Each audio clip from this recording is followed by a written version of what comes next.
And welcome back, everybody, to another part of Danganronpa Trigger Happy Havoc. It's time to do the trial. A lot of you guys have been waiting. The last part was a little wonky. The internet went out. Remember when I was shitting myself? I took off all my clothes and I was screaming. I was like, we're never playing Danganronpa again, man. Well, that was a lie, like Kokichi said. And this is reality. And we need to find out who killed Taka and Hifumi, whatever. Who cares about who the fuck killed Hifumi? I was hoping he'd kill himself the whole time. So we gotta find out who killed Taka.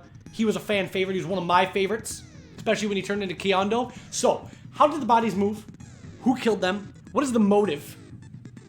And who will be sentenced to death live tonight on the Milky Finishers Play Danganronpa? Let's check our evidence real quick.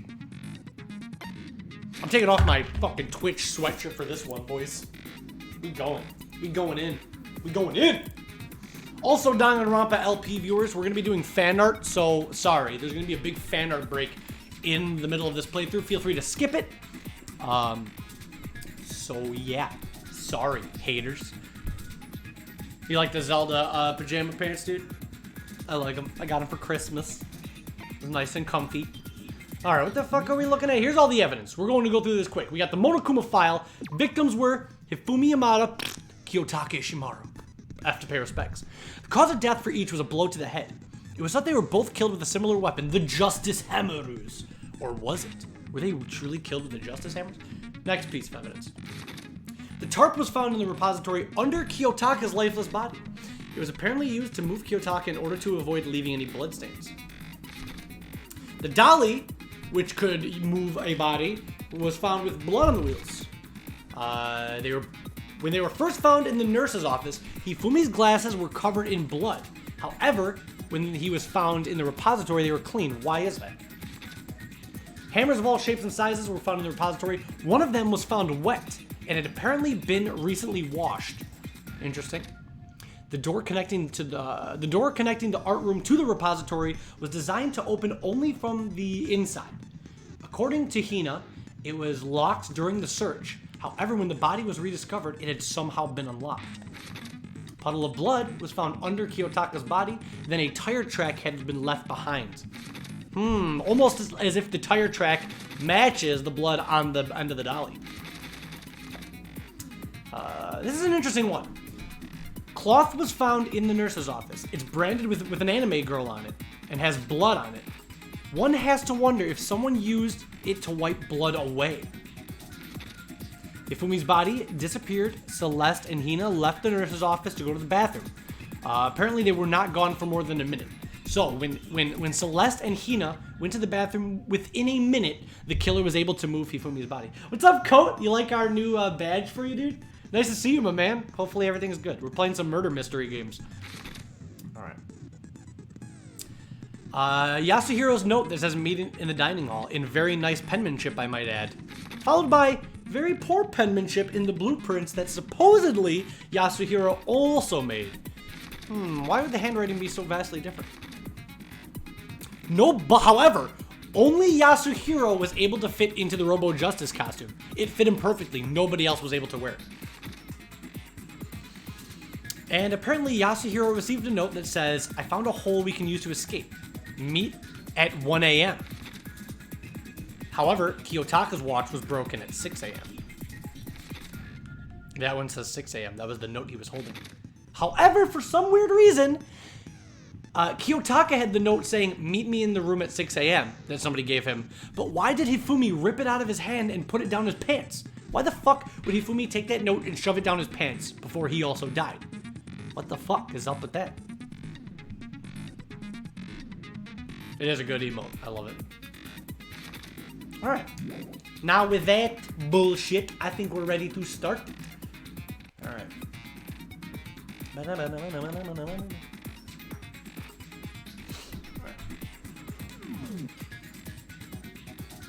Nice, Taters! Yo, can we get some Pog Champs for Taters? That means after this trial, she's gonna be able to watch our playthroughs and she'll be able to see new content. Now Taters can watch the Milky Finishers, and I can be happy, and she can be happy, and everybody can be happy. And it works out that great. All right, so good. After this trial, we're all shlum, slippity dop. because we are the milky finishers. We are not the milky fucking four players. What's it called? Edging? The milky edgers? Where like you get really close and you stop. Whatever. Shut up. We gotta figure out what the fuck's going on. And order in the court. All rise for Judge Monokuma. Let's begin with a basic explanation. I forgot that we're playing the dub off for some reason. It's because I've been watching the anime and I'm used to Japanese, and now it's back to cringe Akuma. All right, here we go. I don't do voice acting for the already spoken lines of dialogue, so let's just listen out. Let's not talk over the judge. If you can figure out who done it, then only they will receive punishment. But if you pick the wrong one, then I'll punish everyone besides the Blackened. So yeah, that's a good point. If we don't find out who killed Hifumi and Taka, we will also be executed. Brutally. Now then, to begin with, we already know who did it. Oh shit! Is this the quickest case on the block? Is this the quickest case on the block? We already know who did it, Chet. Was that? Who was it? It was. It was Hiro. He does not have an alibi for when the murders took place, and we found him in that suit. Yasuhiro's the only one without an alibi, and they found him in the suit, man. I mean, how? What more? That's like if it's like if you murdered a guy, and like, okay, let me think about how to. Let's say you dressed up like Friday 13th man. What's his name? Jason, and you killed a guy, and then you passed out, and then the police find you, and you're sleeping in the fucking same outfit that the guy who was just on the recording, because they took pictures of his ass. Don't try and deny it. You killed them. Also, everybody was with a buddy. Everybody was with somebody, and everybody had an alibi.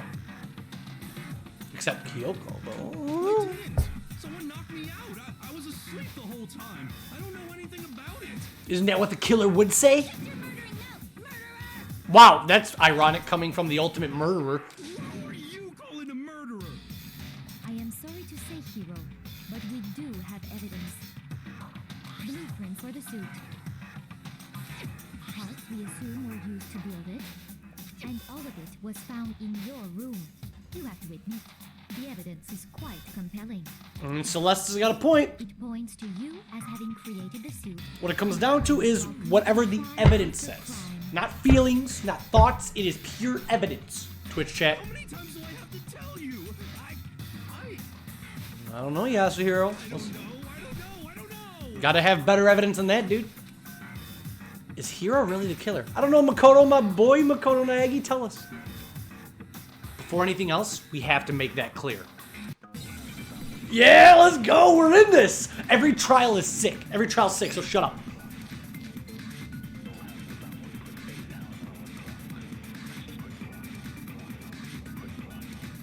Everything we found in your room.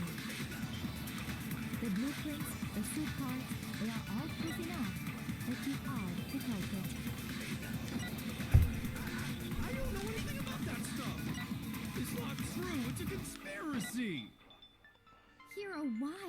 Why did you kill them? No, just hold on a second. Compelling evidence that Hiro is the killer. Is that really true? Everything we found in your room. The blueprints. Well, let's hold up there about the blueprints. Haha! There's something a little suspicious about the blueprints we supposedly found in his room. Let's discuss. Are we sure Hiro really made those blueprints? What do you mean? What do you mean? Well, take a look at this. It's the note that Hiro wrote, asking everyone to meet up after all. See, Edwards called this shit out from the beginning, bro. Edwards literally called this out in the chat. He was like, wait a second, that handwriting's not the same. Big shout outs. We got a young Kirigiri in the handwriting chat. is obviously different, wouldn't you say? When you compare it to the blueprints. There's no way you could think the same person. What's up, Shinjamin? We're doing the biggest fan art segment we've ever done. We have more fan art than we've ever had before at the 2-hour mark. Welcome. Unless that person made it a point to disguise their handwriting. Well, listen though, chat. Celeste does bring up a good point. What if somebody tried to fake their handwriting? What if they were like, well, fuck, if I'm writing damning evidence, couldn't couldn't it be possible for somebody to purposely write sloppy to avoid that? That is like a decent point. Like, it's not impossible to assume that somebody could, like, fuck up their handwriting on purpose. It's like, I gotta fix some bullshit. Okay, sorry. I'm moving stuff around on my screen here.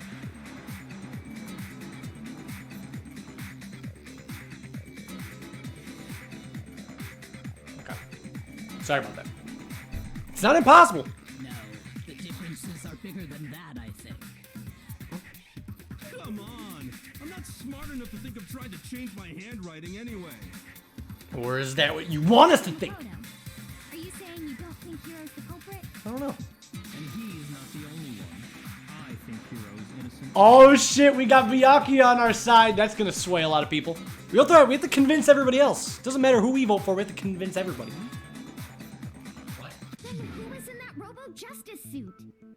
Is it like Hero said? Was there really someone running around in a second suit? The suspicious individual hidden within the suit. Go ahead, Makoto. Tell them who it was. Oh shit. Who was actually in the suit, Twitch chat? Who was truly in the Robo-Justice outfit? Of course he passed it off to me. So, who was in the Robo-Justice suit? The suspicious individual in question, the one that must have been in the suit. The Illuminati. No, it was kidding, it was Hero. There's no disputing that. Other than Hero, I can't think of anyone else it could have been. Interesting. Obviously, he was the one in that particular suit, and we never found any kind of second suit. Then there can be no doubt. Hero is the prime suspect. That doesn't make any sense. You just said Hero didn't do it. It makes perfect sense. Hero was the suspicious individual in the suit, but he's not the culprit. Ooh, interesting. So, Hero was in the Robo-Justice outfit, but that doesn't mean he's the killer? So what you're saying is... That's right. The culprit in this case has nothing to do with being in the Robo-Justice suit. Damn. What? Now that's a bold assumption. And what reason do you have to make such a statement? You do have a reason, yes? Of course. But before we get to that, there's something else we need to clarify first. So let's get that out of the way. Oh shit. Hey, stop trying to boss us around. Yo, Docs Pete, thanks for the resub, dude. Is there any better time than trial time? Not until, yes there is, it's called the execution, when we pin down the murderer and sentence him to wrongful death. Thanks for the sub though, dude, appreciate it. All things have a proper order. So what is it? What needs to be clarified? I don't like Byakuya as much as most people, but I definitely don't hate him. We must clarify the method of transportation for Taka's lifeless body.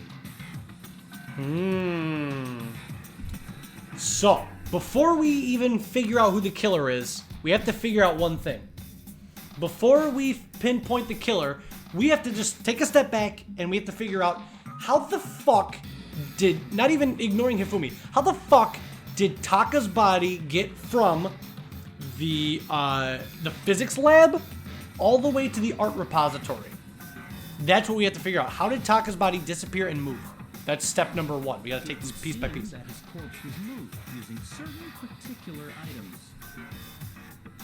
Yes. Makoto, can you tell us what they were? The things that were used to move Taka's body. Well, one of them was blue tarp. It was literally under the body with his blood on it. There's still one more thing. But that's not it, Chet. What else? Yes, they used the tarp, but what else? How about the big dolly with blood on the tires? They were a dolly and a tarp, right? Wait, what? Did I get that wrong? So, Let's No, that's right. I was right. Byakuya making me feel like shit. Let's see if I can explain. Taka's body disappeared from the equipment room, and then we rediscovered it in the repository. And when we found it for the second time, it was wrapped in a blue tarp, right? It was the same tarp that up until then was stored in the equipment room. Yeah, also, Taters, I know that even if you're going to be seeing it new, if you can't catch every stream, all you ever have to do is come to our stream, type exclamation point recap, and all of our Danganronpa videos are in a playlist for you. And this goes for anybody.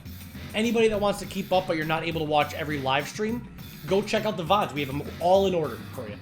And that goes for everybody. All right, sorry, back to the thing. So the killer must have seen it there and decided to use it when they moved Taka's body. Because the game just gets better and better. That way, they wouldn't leave any bloodstains while they were moving it. Okay, that explains the tar. And the dolly?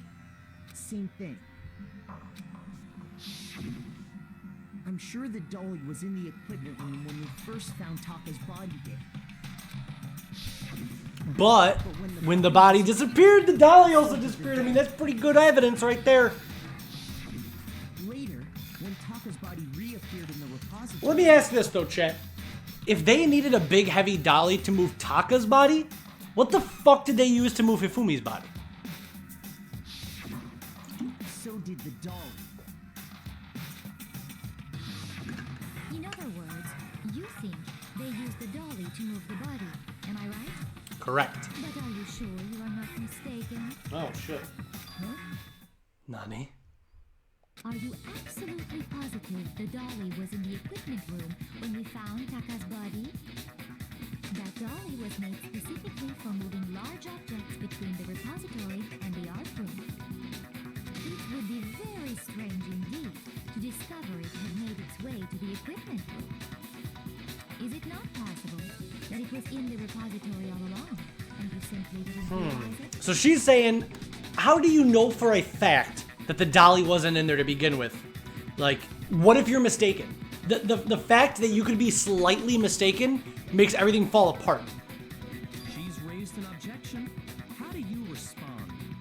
There is no shame in doing wrong, and nobody expects much from you anyway. Fuck you! I hate this bitch, dude. Whatever. We're gonna prove you wrong right now. With the fact that you rarely understand what is going on around you. Oh my god, dude! We have all accepted the fact that you rarely understand what's going on around you. Bitch, we have literally been solving this game. Don't you ever talk shit about the ultimate lucky student. Wow, I've never had anyone sound so nice while being so mean. But maybe I can change your mind. If I can just explain to them why the dolly must have been moved from the equipment room to the repository. No! We know this shit. Welcome back, Master Gamer. Oh, fuck, here we go! What is it? What is the proof? I cannot agree. You are a fool. So pathetic. Lies will get you nowhere. Do your worst. You miserable wretch. I cannot agree. You are a fool. Do your worst. You have it wrong. I cannot agree. You are a fool. So pathetic. Fuck, I can't see! I gotta just do this based on the music! Fuck! You miserable wretch. Cannot agree. You are a fool. Okay. Do your worst. It's like a rhythm game, but you have to like go with the beat. There we go. Shh, shh, shh. How do we know she's wrong? There was the equipment room bloodstain! That's how you know we're not crazy, Celeste, you dumbass. If you're asking for proof that the dolly moved, I have have it. it right here. Oh, you tell her, Makoto. Fucking tell him. Her. It. Whatever, bitch. When I found the dolly in the repository, one of the wheels had a blood stain on it. Well, there you go.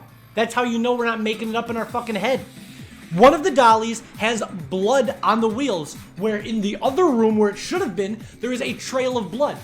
If there's a trail of blood in one room, and then it's in another room with blood on the wheels, I think that's enough evidence to prove that it went from one room to the other and it wasn't our imagination. Maybe if you would have looked at it, instead of, you know, playing with a deck of cards or whatever the hell you do all day, you would have been able to realize and not insult Makoto Naegi. The killer probably rolled the dolly through the blood on accident as they wheeled the body out of the room. And as the blood dried on the tires, they moved the body into the repository. So there's my proof that the dolly was used to move Taka's body. Ta! Jeez, does Celeste really hate me that much? You did tell me, and I'm very thankful for that. Anyways, Master Gamer, if you don't know, we are playing Danganronpa Trigger Happy Havoc. It is one of the best murder mystery anime games ever. If you want a recap on some of the other parts, check it out right here. We have the full playthrough. There's a lot of cute girls, a lot of crazy moments, murders, and yeah, if you want to keep up to date with it, it's pretty great. So anyways, let's keep going. Well, anyway, that was just something we had to get out of the way. Let's get back to the main subject.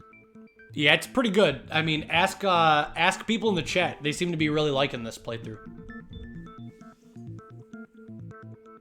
Yeah, the subject of how Robo Justice didn't do it.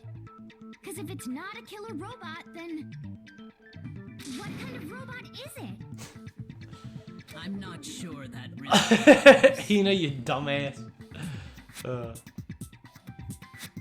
be happy to explain why the occupant of the suit couldn't possibly be the killer. Oh yeah? And why is that, Biox? If you look back on how the body was transported... Oh shit, wait a second. Also, guys, if you are enjoying this playthrough, please keep watching, keep supporting, and please let me know if you like Danganronpa, so that way we can also stream the sequel, Danganronpa 2, which people say is even, like, pretty much agree is even better. So if you guys like this, let's stream the second one. I think it'll be great. Right now, all that matters is justice, not Robo Justice. Well, I guess he kind of matters, but yeah. Anyway, Bianca brings up a good point. What does he mean when he says that there's no possible way the person in the suit could have committed the crime? How can he say that? What evidence does he have? If I look at how the body was moved, it'll be clear why the person in the suit could not have done it. What does he mean by that?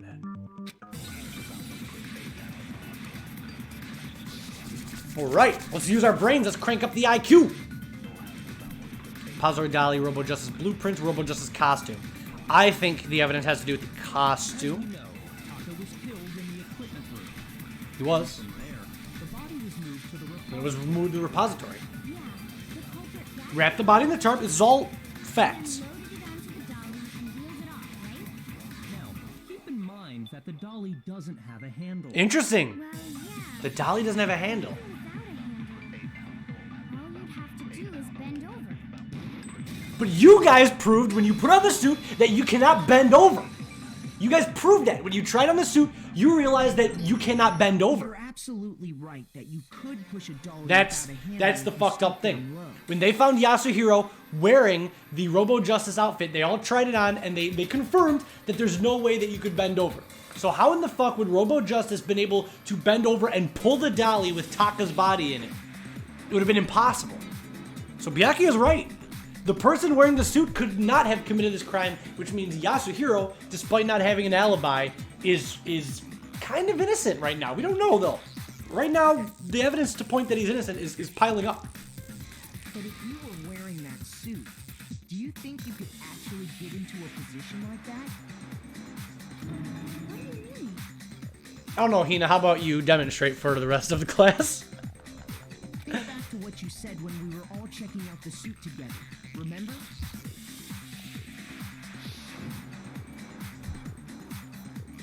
But yeah, Master Gamer, if any of this seems confusing or whatever, I highly recommend you check out the earlier parts, dude. The story is so good. Right now, 2 of our classmates were murdered. A guy named Hirotaka and a guy named Hifumi.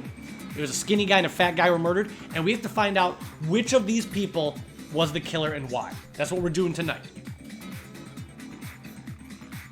Parks, I like the way you think, Parks.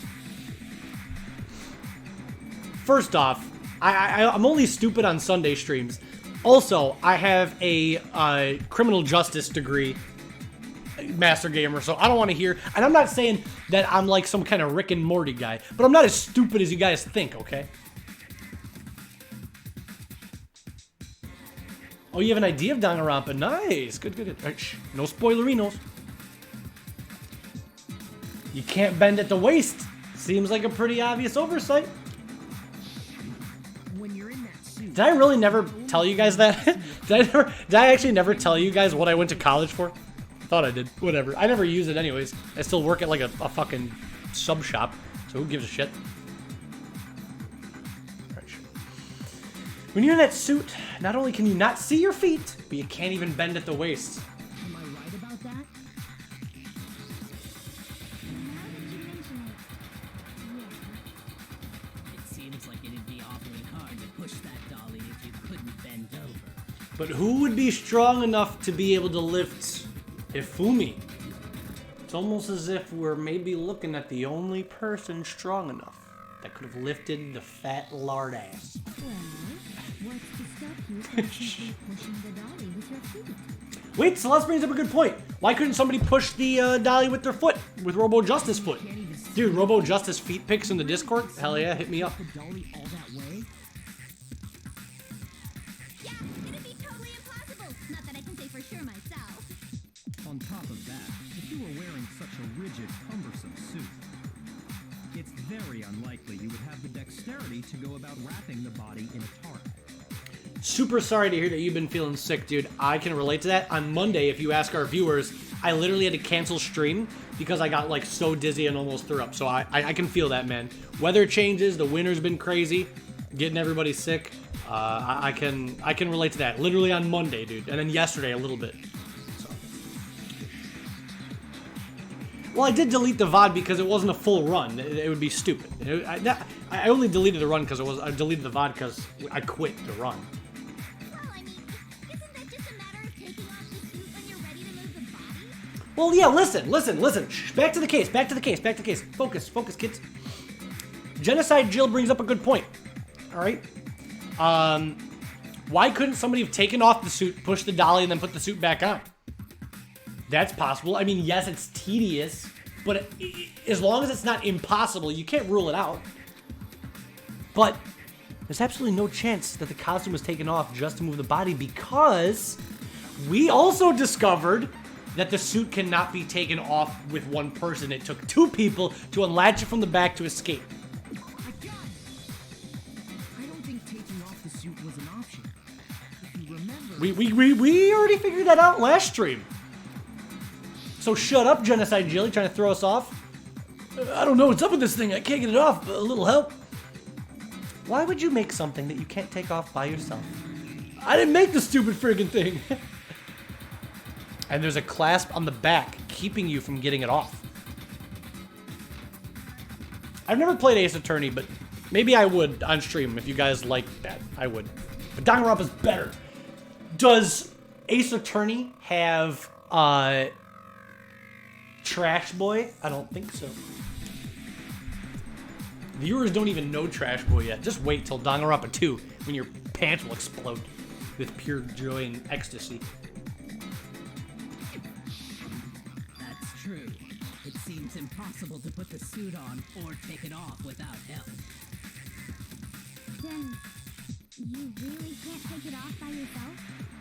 Hero wasn't making. That means not. This is fucked up, chat. Let's realize what this means. That means that one of these people, one of our fellow classmates, killed Hifumi, Taka, and fucking stuffed Yasuhiro in a Robo Justice outfit to frame him. So what kind of sick, twisted motherfucker kills two people and then tries to frame a third? What the fuck? This person's insane. Of course I wasn't making it up. if he could have gotten it off by himself, I don't think he would have let us see him wearing it.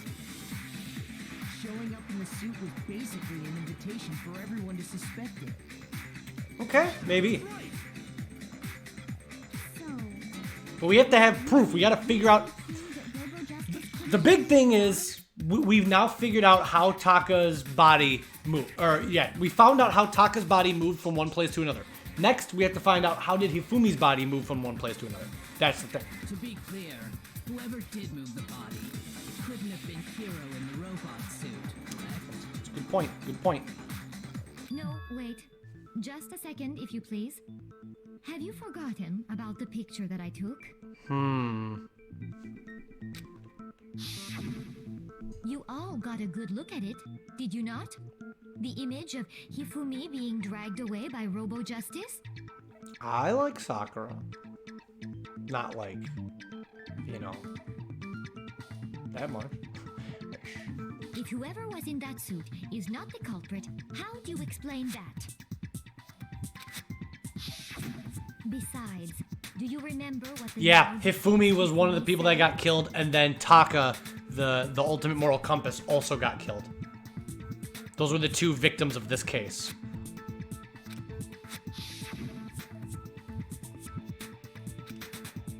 The guy hit me. What guy? Robo Justice. That's what I decided to call him. So long as those facts exist, the proper conclusion is beyond question. What do they do to the murderer? If we can convince everybody and find the true killer and we all vote, they execute the killer. They sentence him to death on the spot. If we fail and we guess the wrong killer, everybody but the killer gets executed. The individual inside the suit and the culprit are one and the same. It was Hiro, without a doubt. Yeah, that's gotta be right. Hold on a second. Why you leave it alone, dude? Still far too early to reach that conclusion. For once, I'm on your side, Kyoko. Besides, there's no hurry to decide who did it. I mean, it kind of is. Before we rush to a verdict, shouldn't we explore every single possibility? Instead of seizing on one viewpoint, the truth is uncovered. Don't forget, guys, fan art at the 2-hour mark. When the clock strikes 2 hours, big fan art moment. Perhaps, but where do we go from here? Let's review this series of unfortunate events from the beginning. Maybe we'll uncover something new. Well, Taters, it just gets better and better. All the cases just get better and better. And then Danganronpa 2 is better than everything else. So it just gets better. You're just gonna get, it's gonna get more and more wacky. Guessing who dies, who lives. What a pain in the ass! I don't disagree, but our lives are on the line. If this is what it takes, we have to do it. Plus, maybe we'll get to find out where the heck Kyoko was. Oh, shit. Yeah, we don't know where Kyoko was during the events of this murder. She does not have an alibi. Then, let's take another look back at what happened. Okay. I suppose we could start with this morning. 4 of us gathered together in the dining hall. Right there, write this down, chat. This is what happened from the beginning. Kyoko and myself. We waited there for quite a while, but nobody else showed up, so we went to look for everyone. That was around 8 a.m. Okay. And as soon as we split up, Kyoko went missing. Soon after that, Hina found Celeste in the rec room and quickly came to get Makoto and me. It seems I was unconscious for about an hour after I was attacked by my mystery assailant. I know it was an hour because I remember being attacked a little after 7. Okay.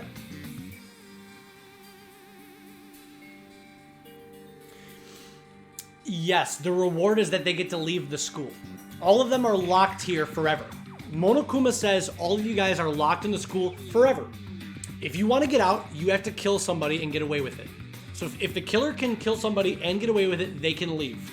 Until then, they're trapped in this hell forever. Unable to leave, unable to do anything. That was when we saw Celeste's picture and discovered that her assailant had been wearing a strange costume. As it turns out, it was Robo Justice.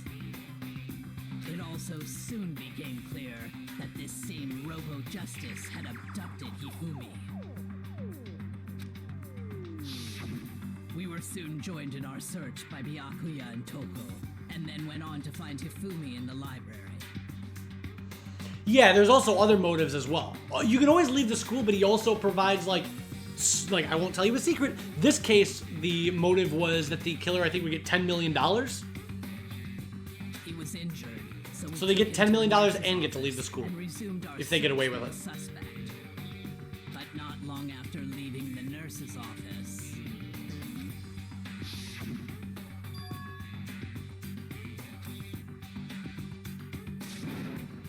I saw a shadow. Something moved at the top of the stairs.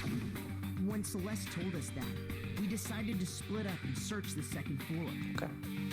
And soon after that, I saw someone moving around on the 3rd floor, and I yelled out to everyone as soon as I did.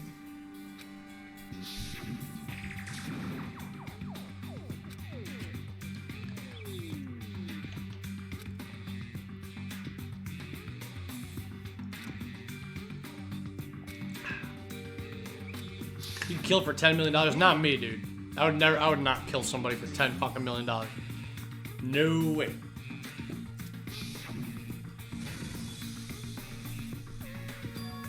Nani? What was that?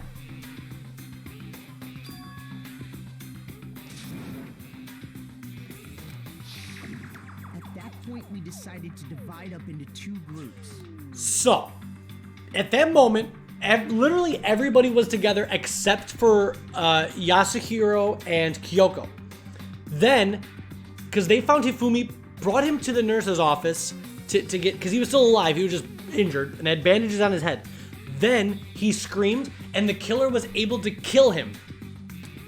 But everybody was together besides Yasuhiro and Kyoko. So who the fuck would have been left to kill Hifumi downstairs? That's the golden question. Celeste, Hina, and I went back to the nurse's office, while Sakura, Byakuya, and Toko chased after the suspect. Okay. When we got back to the nurse's office, we found Hifumi, dead. And that's when we heard the body discovery announcement.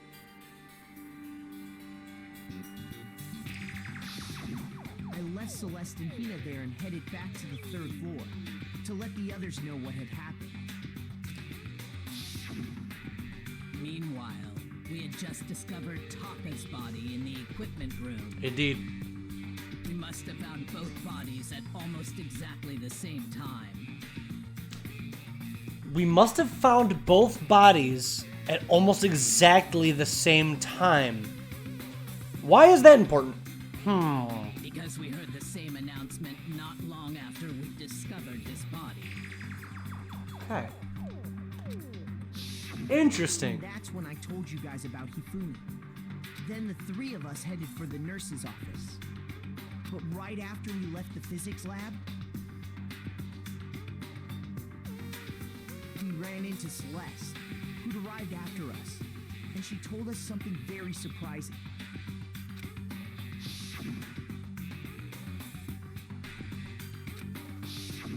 We rushed back to the nurse's office and saw that she was right.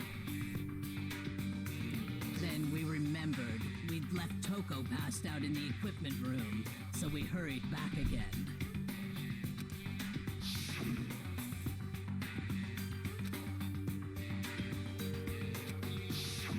But when we got there, we discovered that now Taka's body had also gone missing. Ah. Next thing we knew, we were searching the So- school for 2 missing dead bodies. How the fuck did both bodies go missing at the same time? And after some time, It's crazy. It's wild. Who the fuck?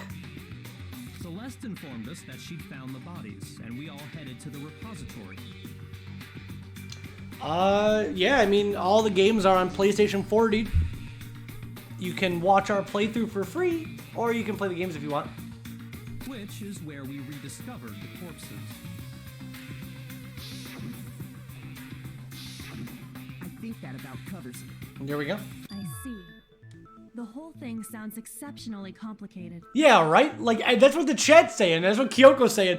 Why the fuck is everything so complicated? People moving around, bodies disappearing, bodies coming back. Like, what the like, why? Why would the killer do that? That doesn't make any sense. Why the fuck why would the killer kill 2 people, move them all around, First off, like Makoto said, why even kill 2 people? You can get the 10 million and escape the school by only killing 1. So why in the fuck would you kill 2?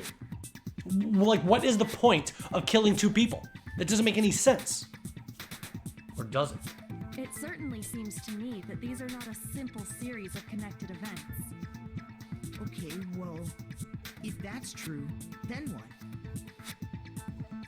What if somebody were about to kill themselves but frame another person? That's the thing.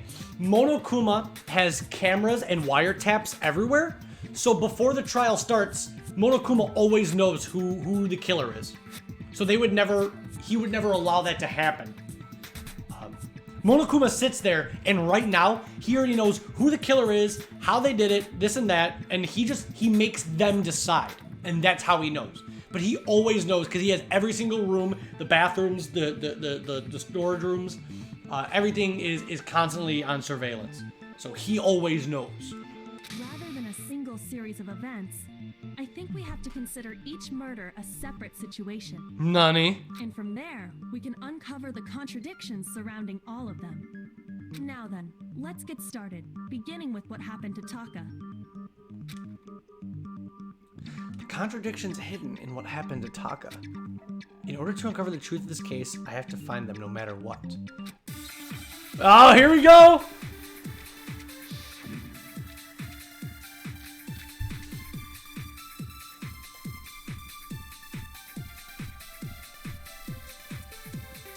So, regarding Taka's death, I wonder if he died before Hifumi, or perhaps it was after?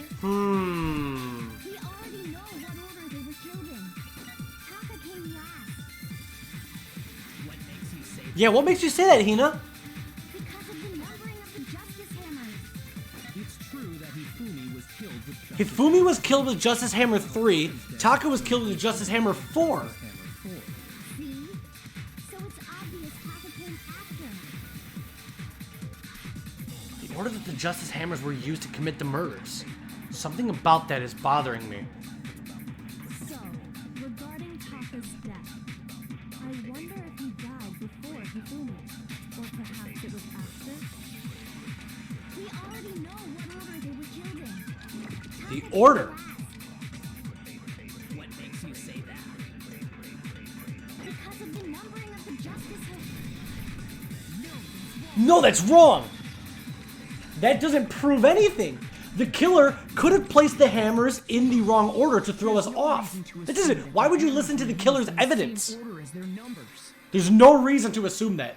Just because the human brain wants to say, okay, it goes from hammer 1, 2, 3, 4 because that fits and because it sounds right, that has absolutely no bearing on how it actually went down. If anything, that's just another way the killer tried to disguise their actions.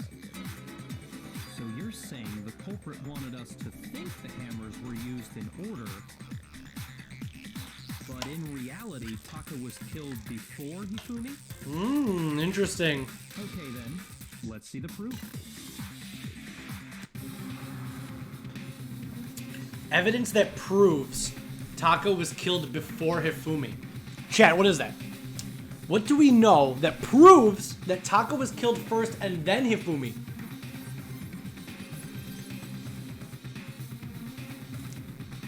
I feel like there was something. All right. Hangman's Gambit time.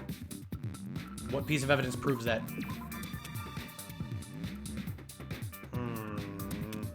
What did Taka have on his wrist that was broken?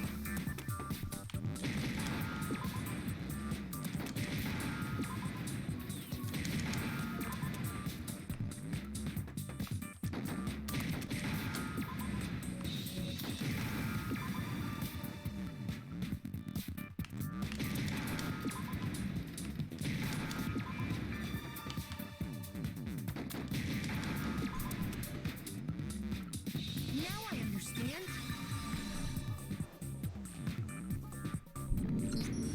I got it. You are out of your mind, Parks. I hate this Hangman Gambit. Why does my phone keep like going off as if somebody sent me a text, but that didn't happen? Like, shh. See? Look. It broke with the hands pointing just past 6 o'clock. We talked about this watch last stream for like fucking an hour. It must have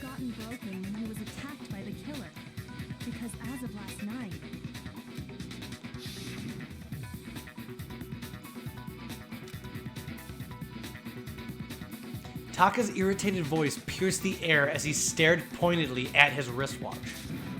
It's almost 10 o'clock, you know that? Bedtime for all the little girls and boys and girls. So if it wasn't broken after 6 last night... And he must have been attacked at 6 in the morning. And that would be his official time of death. Which means Taka was killed before Hifumi, because we didn't find Hifumi till much later. We found him and he'd already been attacked. Everybody took him to the nurse's office. Then the killer hit him. But if that's true, then he was killed well before Hifumi. The watch would have broken in self-defense. He was hit with a gigantic hammer. It's very reasonable to assume that before he gets hit, he puts his hands up for defense. Not that that would stop it, but that'd be definitely enough to break the wristwatch. And before Celeste was attacked this morning, which happened around 7. That's right. Taka was killed before any of the other incidents took place. Monokuma has confirmed that there can only be one killer. And that is the mastermind. However, somebody could be an accomplice, but Monokuma stated that an accomplice cannot leave. So even if somebody's an accomplice, they can't leave the school and they don't get any money. So there's almost no reason to be an accomplice, even though theoretically that could still happen. That simple fact slipped past all of us. But yes, it is possible. But only the one that initiated the killings would be able to get the money and go free. We made the wrong assumption about the order of events, all because of those justice hammers. That's exactly why the culprit wrote the numbers on each hammer. That's why, that makes sense. That's why there was numbers on every single one of the hammers, because it was always meant to throw you off, to make you think that the murders happened in an order that they didn't. That way, when we saw how they were used in each incident, we'd easily make that wrong assumption. Now, if Taka was killed around 6, then everyone's alibis for his murder go out the window. And that's a good point. So if we are all confirming that Taka died at 6 a.m., it doesn't matter if anybody has an alibi for his murder, because there's way before anything was discovered they could have done stuff. So now we only need people that didn't have an alibi for Hifumi's murder, which narrows it down.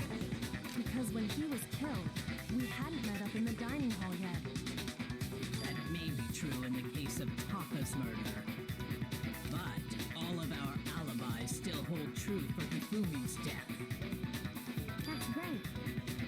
With him, at least, we're all safe. Welcome, dude. We're playing more Danganronpa. We're at the trial. Huh?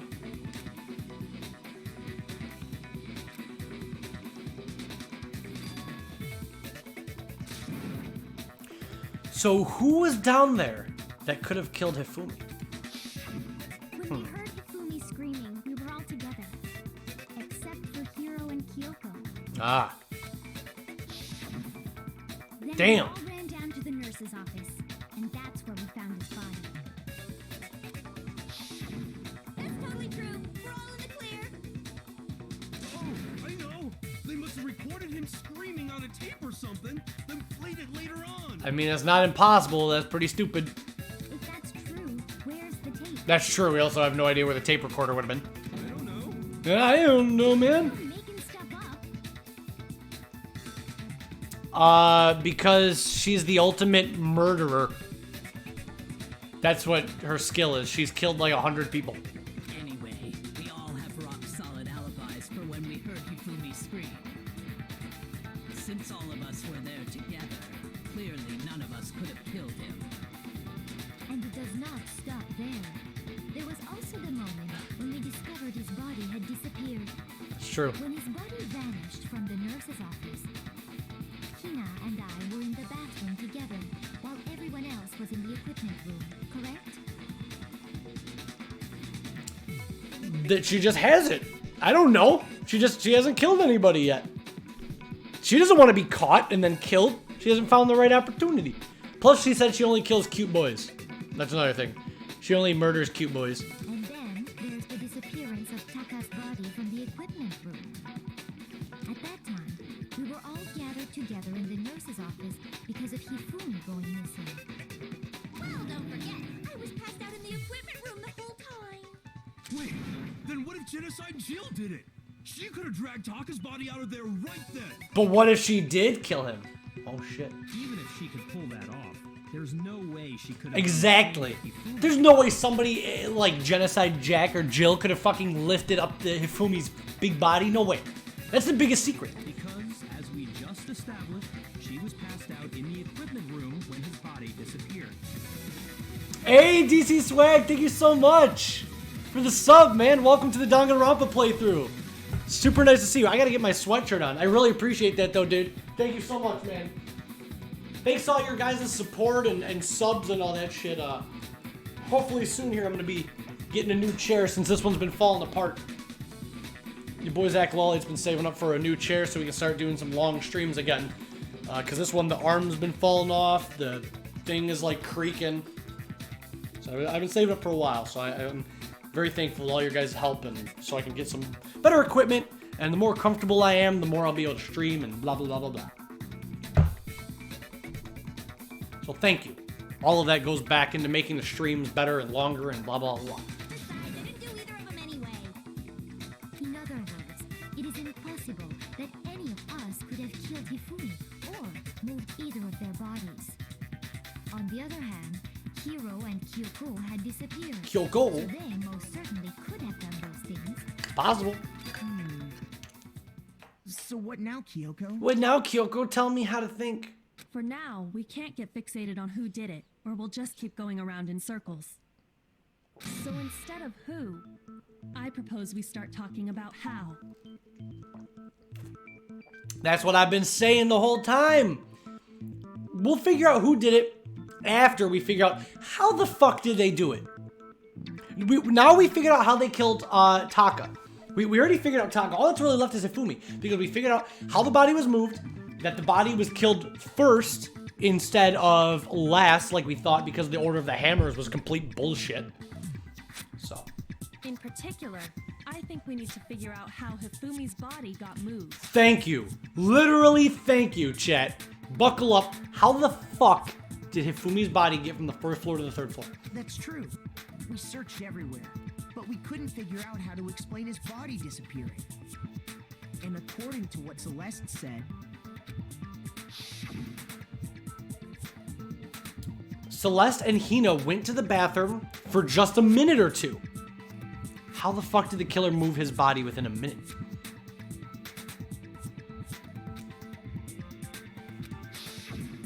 his body apparently disappeared in the 1 minute her and Hina took their eyes off of it. But to carry that much weight from the first floor up to the third in that short amount of time? Oh man, yeah! There's no way! It'd be impossible! Well, what if I told you there was a way to make the impossible possible? Nani? What if I told you there was a way to make the impossible possible? Oh shit. What? What do you mean, Kyoko? What?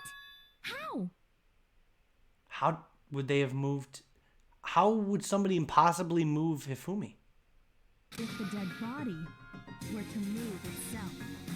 What? How? What? How would a dead body move itself, Chet? Huh? The dead body moved on its own? What do you mean? No, not another. Oh shit, the plot thickens. Let's go. Let's go. Twitch chat, let's go. Shh. I don't think it has anything to do with the occult. I think what she's implying is... We thought Hifumi was dead, but perhaps in reality he was still alive. What if Hifumi wasn't actually dead when they found his body? What if he was alive, got up himself, and went to the third floor all on his own? How do we prove that? Alive? And why? Why would he still be alive? Are you saying Hifumi wasn't carried out of the nurse's office, But simply walked out on his own. But I mean, we found his body. He was dead. Perhaps he was simply Playing dead. No problem, Master Gamer. That it isn't possible. The idea that Hifumi was still alive. Is it really possible?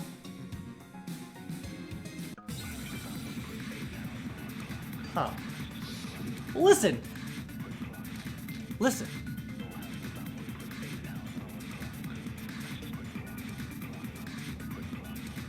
Are you saying that when we first found Hifumi in the nurse's office, there's a chance he was actually still alive?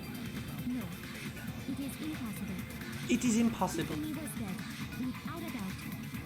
And you know that how? Yeah. Surely you heard the body discovery. Oh, shit. The rest of us. Chat, wait a second. His dead body had been found. That's a good point. Monokuma, Why the announcement was made. Monokuma knows everything. So sure about Monokuma would never play the body discovery announcement someone else unless he knew that they were dead. So how the fuck do you explain that? The body discovery announcement was only made once. That I'm sure of. Are you saying that when we first found Hifumi in the nurse's office, there's a chance he was actually still alive? No, it is impossible. Hifumi was dead, without a doubt. And you know that how? Surely you heard the body discovery announcement along with the rest of us. Hifumi's dead body had been found. And that is why the announcement was made. Are we really so sure about that? Maybe the announcement was intended to signal someone else's discovery. Chat. What if, you guys gotta keep in mind, remember they split into two groups? Do you remember when they heard Hifumi yell, they split into two groups? Half of the students went to inspect one room, and the other half of the students went downstairs to inspect Hifumi yelling. Now, what if when they went into the nurse's office and Monokuma said, a body has been discovered? Who's not to say that Monokuma was not talking about Hifumi? What if he was talking about Byakuya and Sakura discovering Taka's body, but they just so happened to happen at the same time? Still alive? No, it is impossible. Hifumi was dead, without a doubt. And you know that how? Surely you heard the body discovery. There was a body discovery announcement. Yes, it's true. Hifumi's dead body But had been found. it was somebody else's body discovery.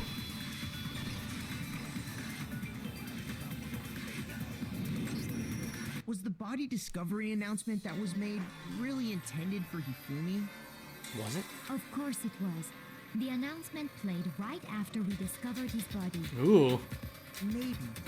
But that was also the same time that Taka's body was found. That's right. It wasn't long after finding his body that we heard the announcement. So there's a good chance we made a mistake in there somewhere. I think we've confused whether the announcement was for Hifumi or Taka. Aha! First of all, if two bodies had been found, there really should have been two announcements. Maybe Monokuma simply got lazy and rolled them together into one. Okay. What do you say, Mom? What do you say, Monokuma? Is that what you did? Did you just play the body discovery announcement once because you were lazy? Well, it's a very sensitive issue, so I can't go into too much Tell us, Monokuma. But what I can say about the body discovery announcement is that it's only broadcast when 3 or more people find a dead body for the first time. It's only broadcast when 3 or more people find a dead body for the first time. That doesn't answer our question, man. We're asking if you're a lazy bum. No, actually, that was plenty. Nani? He said it's only broadcast when a body is discovered for the first time, which means even if we find the same body again later, He won't make the announcement again. But isn't that what they did? Remember when we found Hifumi and he was still alive? Because Hina cried and he like woke up a bit? We heard the body discovery announcement again, confirming that was the first time that Hifumi had ever died. if that's true, then why was the Yes, why would they make the announcement again? It's because he wasn't dead the first time. He was pretending to be dead, but why? Why pretend to be dead? Exactly. We heard the body discovery announcement twice. The second body discovery announcement. First time it played was when we found each body nurse's office in the equipment room. The second time was when...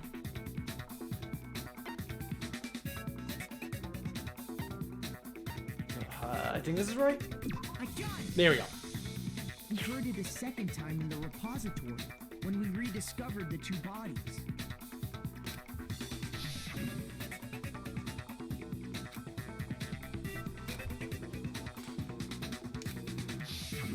It didn't seem weird at the time, but it contradicts what Monokuma just told us, doesn't it? It does indeed. Exactly. If we were actually rediscovering both bodies, the announcement shouldn't have played. But in reality, when the two dead bodies were rediscovered, one of them was actually being discovered for the first time. So when we found Hifumi, Which is what I said. in the nurse's So office, Hifumi was not dead. Chat. Hifumi was not dead when we found him in the nurse's office. But why? Why would he pretend to be dead, but then also actually die later? What the fuck does that mean? He wasn't actually found dead until we came upon him in the repository. Very strange. And that's just part of it. There's one other thing that leads me to believe he was still alive in the nurse's office.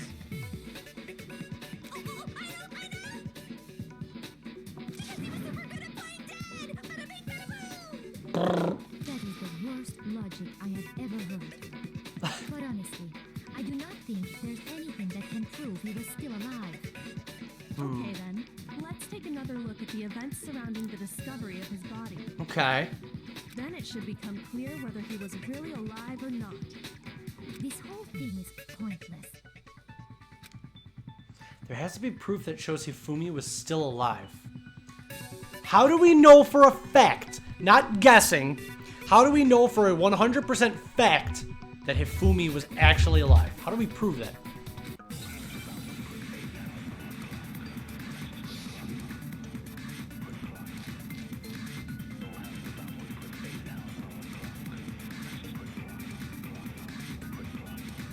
Well, here's one thing we do know. The first time we found Hifumi's body was in the nurse's office. And then, while me and Celeste were in the bathroom, his body disappeared. Okay. So all this is true. We saw his body. It was in the repository. True, true, true. When you compare his body before being moved and his body after being moved, other than the change in how it was positioned, there was no noticeable difference? Except for his glasses! Everything was the same from when his body disappeared to reappeared, except for his There was glasses. one clear difference between Hifumi in the nurse's office and the repository. Oh shit, okay, okay. His glasses. That fact alone proves that he was only playing dead in the beginning. Perhaps you'd like to fill the rest of us in? When we found Hifumi in the nurse's office, His glasses were covered with blood.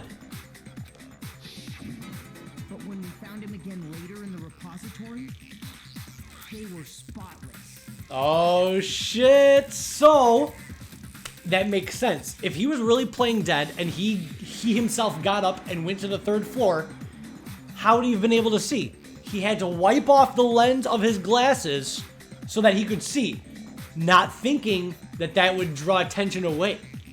So, what the fuck? Is Hifumi the killer?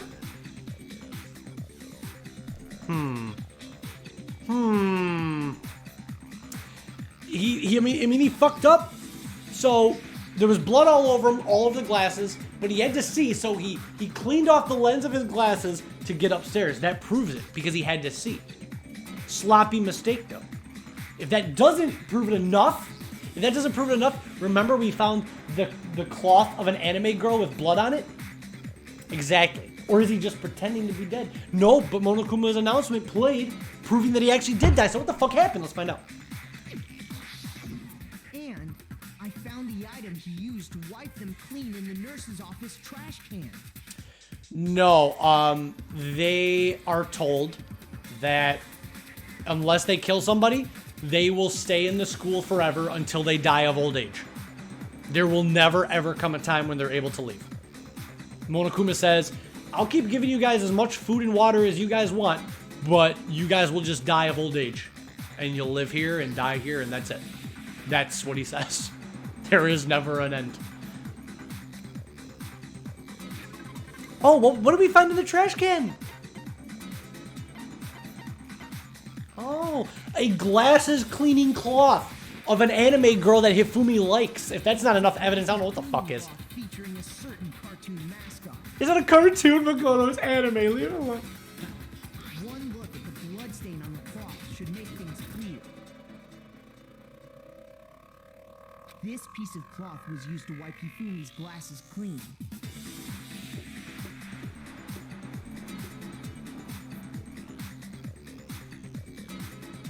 I mean, then I guess it's too late. That's why Monokuma says, better hurry up. Better start killing. Because it's just going to get harder and harder with the less people. That's how it is. And the mascot on the cloth is the same one that's on the digital camera, right? And whose digital camera was it? Oh shit, it was Hifumi's! What a dumbass! Everybody knows he loves this anime character, so he like wipes off the blood and throws it in the trash can. Did he really think nobody would look in the trash during an investigation? The character was Princess Piggles. Piggles. From Demon Angel Pretty Pudgy Princess, I think. I highly doubt anyone but Hifumi would have brought something like this to school. Damn, dude, don't come to school tomorrow. Princess Piggles cloth. I see your point. And the only I would never watch an anime called Pretty Pudgy Princess Piggles, or whatever the fuck. Maybe, I mean, who knows? Maybe it'd be good, but my idea would be no. I wouldn't be caught dead using a tacky piece of garbage like that. Damn, Byakuya is not a weeb. He hates that shit. A few pictures is all I need to keep my glasses clean. Then there's no question. It belonged to Hifumi. So what you're saying is... What exactly? What I'm saying is, the blood on his glasses was wiped away using his own glasses cleaning cloth. Even if that is true, it does not mean he wiped the blood off himself. But who would benefit from a clean pair of glasses other than the Yeah, glasses exactly. cleaner? That's exactly the thing. Even if somebody says, well, what if it was somebody else that cleaned off his glasses? What would they have to benefit if nobody else knew that he wasn't actually dead? There'd be no reason to mysteriously take out his own cloth, clean off his glasses, and then throw it away. What the fuck would be the point of that? That was me yesterday, Dally. Welcome to the stream, dude. That was me yesterday. I had the biggest migraine ever. It's still kind of affected me. That's a good point. Well, it must have been him, right? So let's assume that Hifumi was still alive in the nurse's office. He pretends to be dead. Then when he's alone, he wipes his glasses clean so he can see. Okay. Then he stands up and walks out on his own 2 feet. And with that, the impossible task of moving his copious corpse becomes possible, wouldn't you say? Exactly, Kyoko. Then, if he was just pretending to be dead, what was with all that blood? Kyoko's hair, alright. Everybody loves Kyoko for some reason. She ain't all that. She ain't all that. There's better.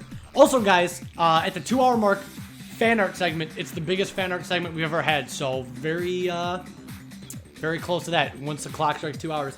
Yo, what's up, Dreams? I love Hina. I like Hina. I don't really like her hair. Kind of looks like a Hershey Kiss, but she's cool. She's cute. The fridge in the nurse's office contains packs of blood for emergencies. He probably used one of those. He figured if he was gonna play dead, he should go all out. So he just dumped it everywhere. Wow. But he got crazy with it and had to wipe his glasses off when he was done. God, what an idiot. That's true. Hifumi was still alive at that point. The disappearance of Taka's body is easily explained. It should be perfectly obvious who must have moved Taka's corpse. The killer. Or who was it that moved Taka's body? Did Taka get up and move? Sakura? Or was it? Ooh, it's all coming together, chat. So, that's how the 2 bodies went missing at the same time. Hifumi got up, left, while everybody was running around trying to figure out where the fuck Hifumi went. Hifumi took Taka's body and then brought it back to the other room, then locked the door. That's why both of their bodies were in the same room. Now, we still don't understand who the fuck killed Hifumi. But we do know now how the bodies disappeared and both reappeared together. It does explain that at least. While we were all gathered in the nurse's office. Yo, what's up, Foolish Muffin? This is crazy. This is fucking wild. That also explains how the door to the repository got locked. We figured out that the fat guy that we thought was killed in the nurse's office, he wasn't actually dead. That's why when his body reappeared later, there was no blood on the glasses. Because when everybody left, he had to wipe the blood off of his own glasses in order to see, and then move himself from the first floor to the third floor. However, he was still killed by somebody. Somebody then killed him, and that's why his body was discovered upstairs. Welcome to the stream, everybody. If you're having a good time, consider dropping a follow. If you want to catch up on our Danganronpa playthrough, do ! Recap. We have all of the parts with Twitch reactions integrated and a nice playlist for you. Don't say nothing. Don't say nothing. Welcome to Danganronpa, though. Feel free to talk about your favorite characters, your favorite case. Just no spoilers. That's all I ask, please. We're all cool here. And then if you guys like this playthrough, we'll also do Danganronpa 2. Oh shit, it was Joe Mama the whole time? Well, after the bodies disappeared, we all went looking for them, right? So me and Sakura headed for the repository. But when we got there, the door was locked. And the repository door can only be Locked from the inside. Which means when Hina and Sakura got to the repository, Somebody was already inside the room. And it could only have been Hifumi, who just finished stashing Taka's body there. He convinced us No, all he dude, was we've dead. been going for And about when an he saw his hour. Chance, he dragged Taka's body to the repository. A lot has happened in the trial. There's been a lot of reveals. Yeah. No problem, Harp, no problem. We're doing fan art at the 2-hour mark. Insane amounts of fan art you guys submitted, so can't wait. So, Hifumi wasn't just another victim in this case.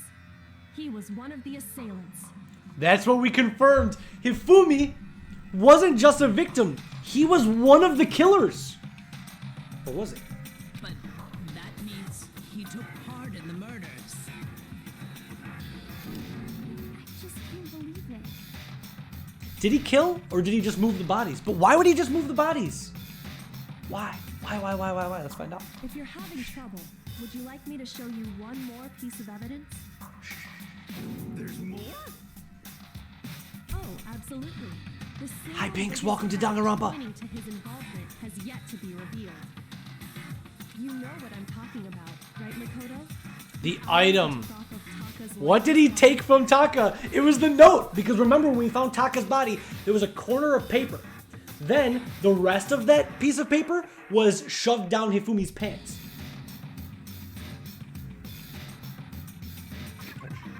So that's what it was. It was the notes, right?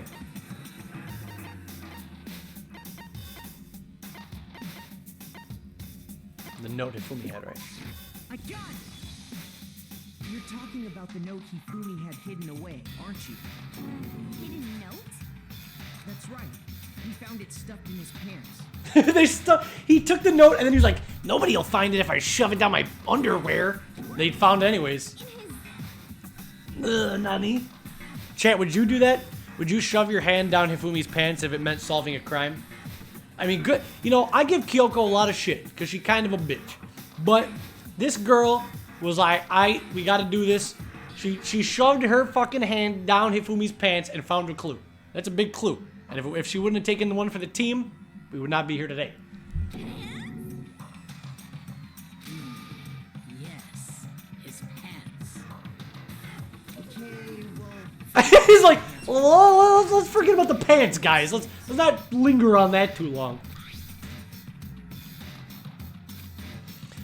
Monokuma can't find out. Don't tell anybody else. Meet in the equipment room at 6 a.m. That's the note I was telling you about. The one that told me where to go. Huh? Wait, this one's a little different. You gotta keep in mind that Kyoko is the same one that like grabbed Chihiro's penis and found out that he was a boy. So we already knew that.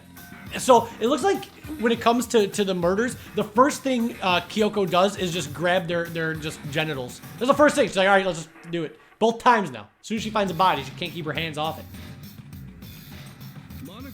That's disgusting, Doc Speed. So don't tell anyone else for now. Let's meet in the rec room at 1 a.m. See, then this note Isn't the same one. Hiro got. It's not the same. Yasuhiro was told to meet in the room at 1. Taka was told to meet in the room at 6. In other words, the killer got in touch with another person besides Hiro. And that person could only have been... Kiyotaka? Ah, Taka! yes, let's go. Let's fuck it. I almost knocked over my drink. To draw out Taka and murder him. Hello, over here. Objection! Objection! Nani? I don't really understand what's going on, but Hifumi had that letter, right? Uh-oh. Uh-oh. So whoever wrote it wasn't drawing out TikTok, they were drawing out Huffy. Just to be clear, TikTok is Taka and Huffy is Hifumi, right? Wow, these nicknames, hard to keep up. Yes! Why must you ruin it every time? Genocide Jack, seriously scary, but still. I can't let her get to me. Alright, we gotta prove it! We gotta fucking prove it! So, if you guys don't know what's going on, she's saying...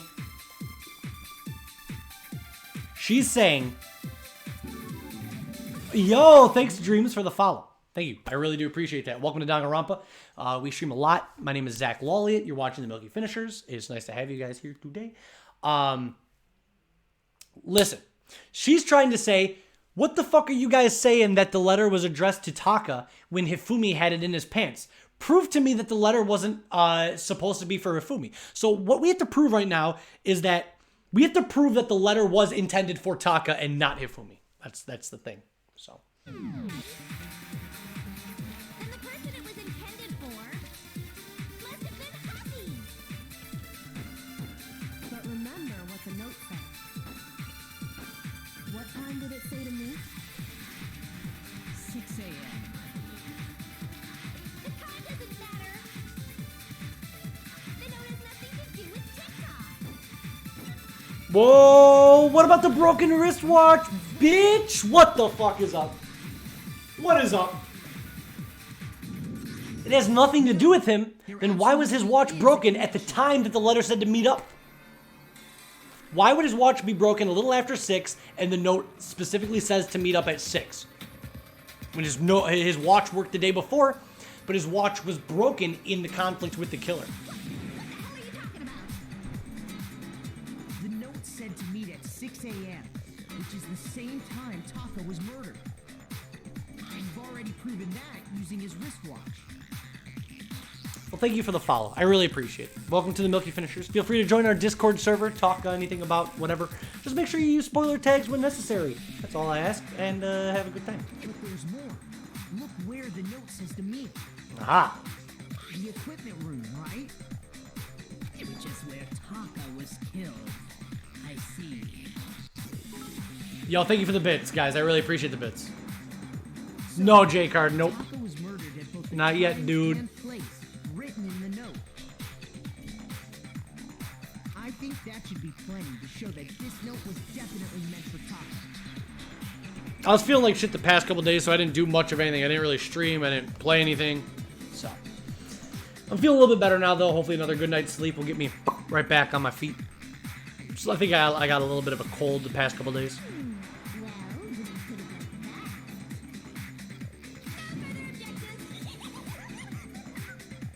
that. This bitch swears. Someone used that note to trick Taka, just the same as me. At least they didn't kill you, dude. They just tried to frame you. The culprit really is a cold-blooded monster. Telling people they found a way out. But if they gave the note to Taka, what was Hifumi doing with it? Trying to fucking cover up the evidence, man. That's why he put it in his pants. Down his pants, no less. Most likely, Hifumi stole it off Taka's corpse after he died. Damn. He stole it? I can't say, J-Card. Their name starts... I don't know. I don't want to say. I don't want to say nothing. Here's your proof. Go ahead. Show us.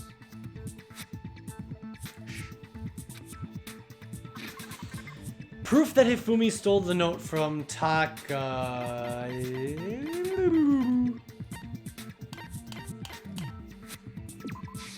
I got it! Haha! When I searched Taka's body, I saw that his lifeless hand... His was written lifeless in small hand. scraps of paper.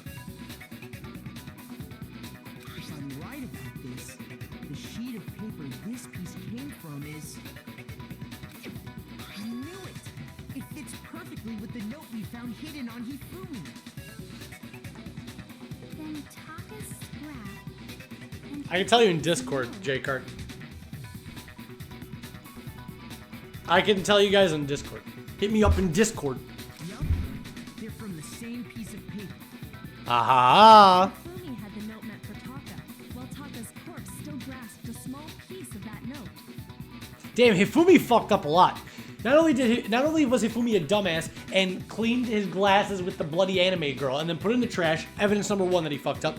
Evidence number 2, he didn't get the full piece of paper away from Taka. I know Taka had it gripped, but like he left a corner of the paper still in the guy's hand and shoved down his pants, so he left another piece of evidence. Sloppy, sloppy, big boy. There's only one way to explain it. Taka died clutching the note.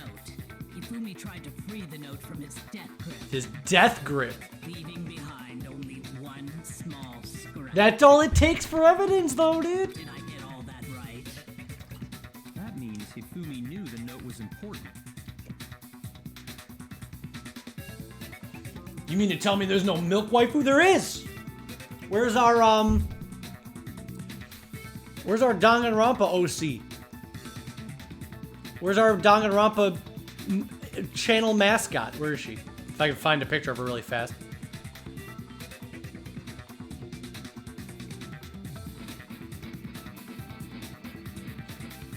Maybe I can't find it.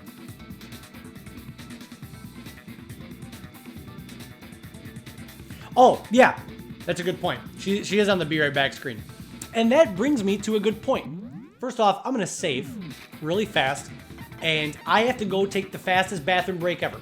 So, you guys will get to see our Milk Girl. I have to just go take the fastest bathroom break. Just zoom. Go to the bathroom, zoom, come back. And we're still going to stream more. But that it gives me a good excuse to show you guys the Be Right Back screen anyways. And yeah, so. You're right. All this despair, dude. I gotta take a disparaging piss. So I will be right back.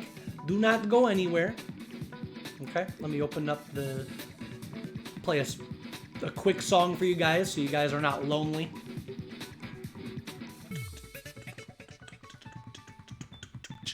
And then fan art at the 2-hour mark, and we got more of this trial to go, so...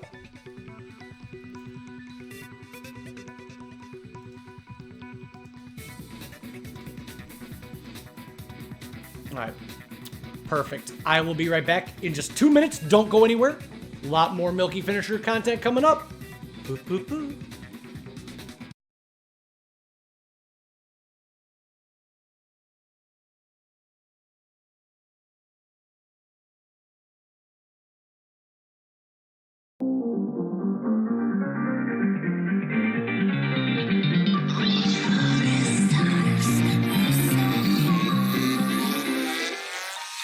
Danganronpa.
And we're back, everybody. Sorry for that quick little bathroom break. And what's up, Yoshikas? Poo poo poo. Welcome. We are in case 3. If you guys are having a good time, please drop a follow. Welcome to the Milky Finishers Play Danganronpa. I'm so happy to have you guys here. We are going to continue this trial, and we're going to beat it tonight. But just keep in mind, when the timer says 2 hours, we're going to be showing off fan art, because every single Wednesday stream at the 2-hour mark, we show off all of the amazing fan art that was sent to us. So please. But let's keep going. I got to open up some stuff I actually clicked out of my chat. Let me reopen the chat here. Blah, blah, blah, blah, blah.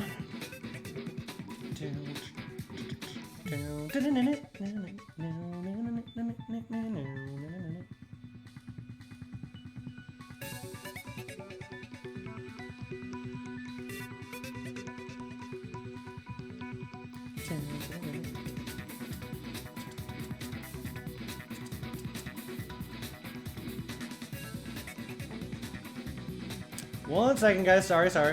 Gotta get the chat back up.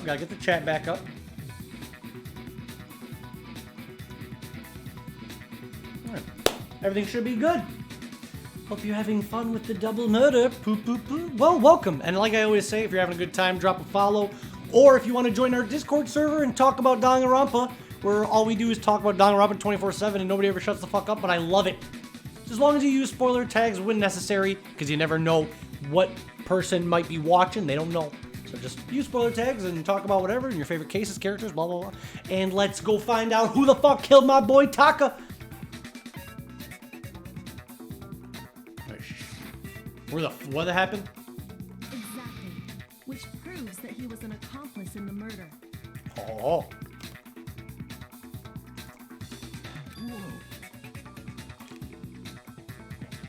Yeah. After seeing all this, Hifumi was super involved in this whole thing for sure.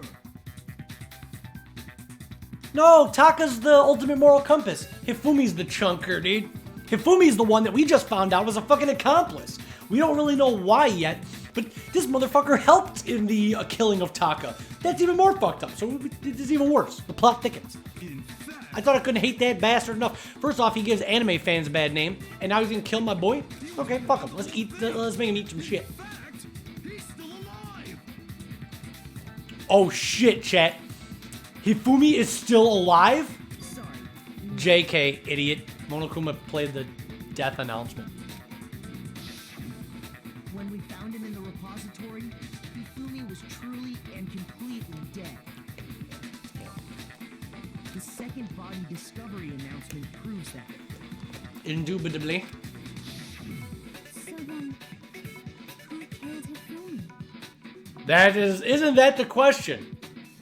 Well, if Hifumi was the one behind all this, pretending to be dead, walking around, moving the bodies, who the fuck killed him? Whoever did is the mastermind, the true killer. I mean, I'm not gonna say it's impossible, Ace. I'm not gonna say it's impossible. But holy fuck, how much resolve would you have to have? His cause of death was a hammer blow to the head. Like, imagine trying to kill yourself that way. It'd be so fucking hard. Taking a big fucking hammer and hitting yourself so hard you die? It's not impossible, but improbable, absolute. He was killed in the repository. So he must have been killed not long after transporting Taka's body. He was killed within, like, moments of moving Taka's body. So, he must have been killed after Taka's body vanished, but before we found both bodies in the repository. True. During that time, We all split up. Who does not have an alibi for that time? Other than Kyoko. In other words, I did not kill him. I did not. I am fed up with this world. Wait, but me and Sakura were together. Ho ho. Trying to steal the spotlight, you stupid walrus. Stupid walrus. Why are you calling her the walrus? Call it a walrus. I said, that's what I said. That's exactly what I fucking said. Anyway, when they were killed bothers me too. But there's something that's been bothering me even more. I did not hit him. I did not. This is bullshit, Monokuma. And what might that be? The weapon they used to kill Hifumi. Oh shit. Chat, I just figured out who killed Taka. It was the Joker. Hi, this is Tommy Wiseau, creator of the room. Let me introduce you to the new Joker. Ah! Shh. It was a new Joker. He did it. I did not do him. Weapon. Yeah, because I mean, according to the Monokuma file, the way Taka and Hifumi, Who are you sub to that has that Monokuma emote? with them having similar fractures and all. But Justice Hammer 3 and 4 were still laying around in the nurse's office and equipment room, right? Oh shit. Wait a second, chat. Hold up. Deep breaths. Back to the gameplay for a second. They bring up a good point. How the fuck was Hifumi killed in that room when there was no Justice Hammer in that room? The door was locked. They were in it. But the Justice Hammers 1, 2, 3, and 4 were all accounted for in other rooms of the school. Justice Hammer 1, 2, and 3 were spread throughout the nurse's office, the library, the rec room. So, what happened? So if Hifumi was killed in the repository... However, remember, chat, when we investigated the repository and we looked at the hammers, not only were there certain hammers missing, there was evidence to show that one of the hammers had still been, I think they said it was a little bit wet, like it had just recently been washed off. So is it possible that a non-Justice hammer was the finishing blow? And that the hammer numbers were just to throw us off? Let's find out. The culprit would have had to grab one of the hammers, kill Hifumi, And then bring it back. But we did find that one of the hammers in the repository was freshly washed off. put the hammer back where they found it. But wouldn't that be seriously risky for him? I'm surprised. It seems there's some semblance of a brain. I'm actually surprised, yeah, like Yasuhiro is being really smart. Yasuhiro's like a dumb stoner, but he's bringing up some good fucking points, man. Hell yeah, it's packed in there good and tight. Whatever that means, dude, sure. He's right, though. I don't understand it either. The Monokuma file makes it clear that they were killed using similar instruments. Yeah, the Monokuma file says, yo, they died both blows to the head. But if the hammers were already laying around those other rooms... So the question is, how could the culprit have gotten their hands on either of the hammers? Personally, I haven't a clue. So which hammer was used to attack Celeste? Number 1 or number 2? Those were accounted for in other rooms too. Yeah, but Yasuhiro said his accuracy is only 30%. That's just guessing. If you're a fortune teller and you're like, I'm right 30% of the time, that's actually worse than guessing. That means like you're like unlucky. I don't know how the fuck Hope's Peak invited that son of a bitch to the school. Everybody has a real talent. You have the real baseball star, like the real martial arts fighter, ultimate swimmer, and then you have the ultimate 30% right guessing guy. Somebody was not fucking doing their job when they let that asshole come to school. Then again, you have ultimate lucky student. 30% of the time, he's right 100% of the time. Then, Is it not possible they used a different weapon? I don't think it is possible. They were both killed with the same kind of thing, right? Same kind of thing, but that does not have to be one of the 4 Justice Hammers, bro. There's more hammers. What was used to kill Hifumi? A weapon that was actually used to kill Hifumi. The whole picture surrounding this case won't become clear till we figure that out. I think we know. We have to find the truth, chat. You ready? Let's get some hype. Let's get some fucking pog champs in the chat. You guys are sleeping. We gotta wake up and we gotta find the killer. Boom! Banger lights. Let's go. Best fucking song.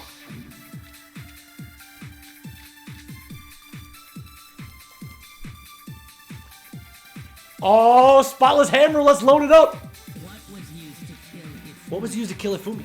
Was it Justice Hammer 3? Maybe Justice Hammer 4? Well, whatever it was, there's one thing we have to figure out. How was the culprit able to move around so freely with the weapon? How did nobody witness them carrying it? sounds like a Justice Hammer 5 is about to make its appearance! Justice Hammer 5? Flash Hammer time for more info! Murdergear.com for more info. Go there right now, chat. Buy something. The murder weapon had to be one of the Justice Hammers. No, it did not. It did not have to be. Who the fuck says it has to be one of the Justice Hammers? Boom. What about the other hammer that we found washed clean? The murder weapon wasn't a justice hammer at all. Let's fucking get it. Let's It was fucking something get it. completely different. Twitch, what are we doing? We're the ultimate lucky student. Let's go. Can you kill as the player? No. That is not an option.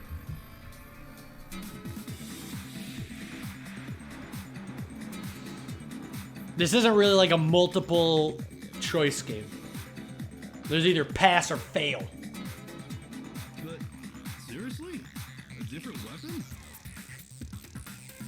Specifically, a hammer from the repository. The killer could have easily used that to kill Hifumi. Now, all the hammers in the repository were covered in flecks of grit and debris.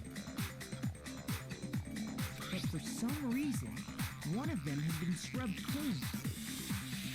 If you guys are enjoying this playthrough and you want to watch the earlier parts, all you have to do is exclamation point recap, and we have all the episodes of Danganronpa Trigger Happy Havoc for you to watch whenever you want. Or if you want to subscribe to us on YouTube, you can do that too. But let's be real, Twitch is way cooler. If you want to be really cool, Twitch is where it's at. If you want to be real mediocre, then you gotta go on YouTube. I mean, still subscribe to us, but Twitch is where it's at. Right. Nothing. And the reason it had been scrubbed clean was most likely because it was used to commit. Yeah, why would there be one random hammer scrubbed clean? I can see if all the hammers were scrubbed clean, but why the biggest fucking hammer in the building scrubbed clean and then a guy's dead with his brain bashed in? Yeah, okay, bullshit. If the hammer got covered in Hifumi's blood, of course they'd have to clean it off. If you watch on both Twitch and YouTube, you're the best. Right? Shh. I'd also like to point out that the repository has all kinds of hammers. Big ones, small ones, that's exactly what we were saying. And even some flat mallet-like ones. It's all coming together, ladies and gentlemen. I think whoever made the Justice Hammers used those as a basis for their design. If that's true, that would explain the Monokuma Files note about the wounds being similar. So Hifumi moved Taka's body to the repository, where someone then used a hammer to kill him. Whoever did that is the true killer. The one Hifumi was working with. And the one who betrayed him. So, Hifumi was working with somebody. Hifumi was the accomplice to some killer. Somebody told Hifumi to do stuff. That's why he pretended to be dead, he moved the bodies, he went in the room. But what Hifumi did not know was that the real killer was just using him and then killed him at the end. So that's the solution here. That's the solution. Hifumi was just an accomplice. Yes, he was moving around the bodies and pretending to be dead, but whoever he was in the repository room with is the killer. Because that's when the killer turned on him, killed him, and got rid of the trail of breadcrumbs. So whoever was in the room with Hifumi at that time, whoever doesn't have an alibi for that time, that is how we can figure out who it is. Hold on a moment. I still think it's strange to assume someone was working together. Why the fuck is it? All the evidence is pointing at the fact that somebody worked with them. Why do you think it's weird? The way the graduation rule works, there is no benefit to helping Okay. someone else carry out a murder. Okay, I will give Celeste that. Yet, even if Hifumi was an accomplice, why would he be an accomplice? There was no benefit for him. Or was there? Yeah, you gotta keep in mind, Hifumi was in love with Alter Ego. What if the killer said, hey, I have Alter Ego. I will let you see him or her if you listen to me. He was like obsessed with that fucking thing. So the idea that anyone would work together like that is simply ludicrous. What's up, Prince Darwin? We talked about this, did we not? 2D girls. We did talk about how there wouldn't be any reason for anyone to work together. At least that's what we thought at first. We got this, Twitch chat. We are fucking NYPD. Except we don't randomly beat people to death for no reason. Ha! I'm kidding! Shh! Shut up. Music again!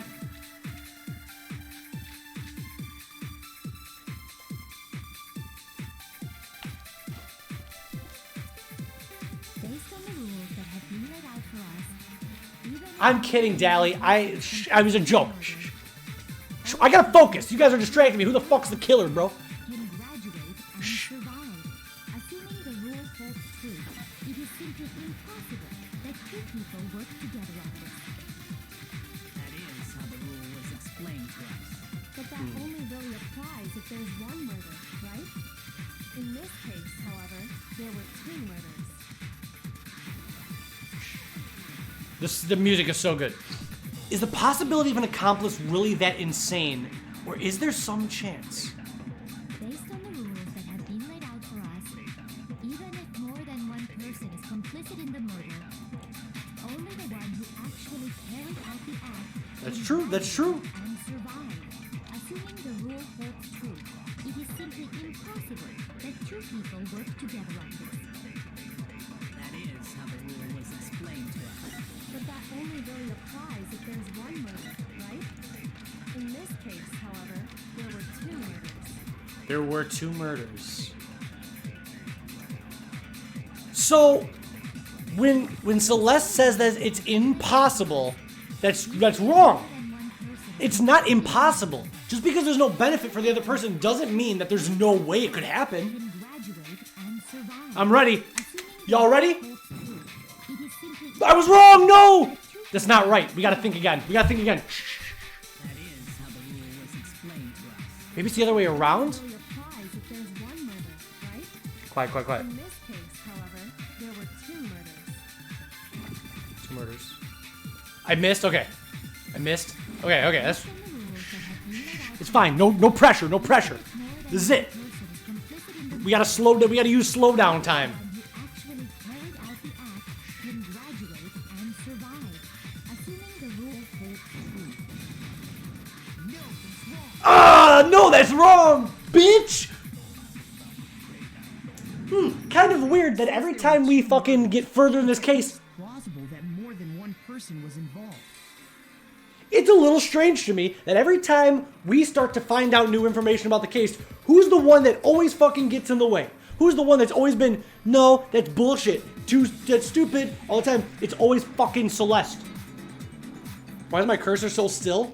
I spent a lot of free time. I forgot who I spent free time with, but they gave me an ability called like Steady Hand or something that we equipped. There's an ability called Steady Hand and it steadies the cursor. I forgot who we hung out with and we got an ability like that. I don't know who the fuck we hung out with. What do you mean? If there'd only been one murder, then yes, the idea of an accomplice isn't really. I gotta sit back down. Quiet. Naturally, If you're enjoying the stream, follow. We're gonna play more Danganronpa an accomplice has and a lot of other games and a lot of other fun, and we're gonna have a great time together. Risk versus reward benefit? the payoff for working together. The reward that balances out the risk of taking part in a scheme. There's no point in being someone's accomplice if there's no benefit to you. There's no point in being someone's accomplice if there's no benefit to you. However, if there were some potential mutual reward for the risk, then cooperation becomes possible. You're saying that two people could act as each other's accomplices to commit two separate murders. Oh, that's fucking big brain. Well, there we go, Chet. We found out the real reason. So, Ace or whatever, Ace the boss, was actually talking about this. He said, what if there's two murders? Well, that makes sense. So, what if they colluded and became each other's accomplices to have two separate murders take place? That way, two people could leave because there would be two separate killers. What Hifumi did not expect was to be betrayed. I think that's what the true killer told Hifumi. They would each have an accomplice for their They would crime. each have an accomplice for each of their crimes. And based on the case's events, Hifumi would have been the first one to act, murdering Taka. So if Fumi killed Taka, we found out one thing.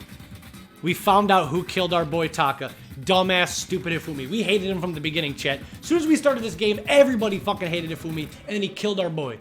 But then who killed him? They made him carry out the first murder so he couldn't back out. So he of couldn't helping back later out. on. Ooh.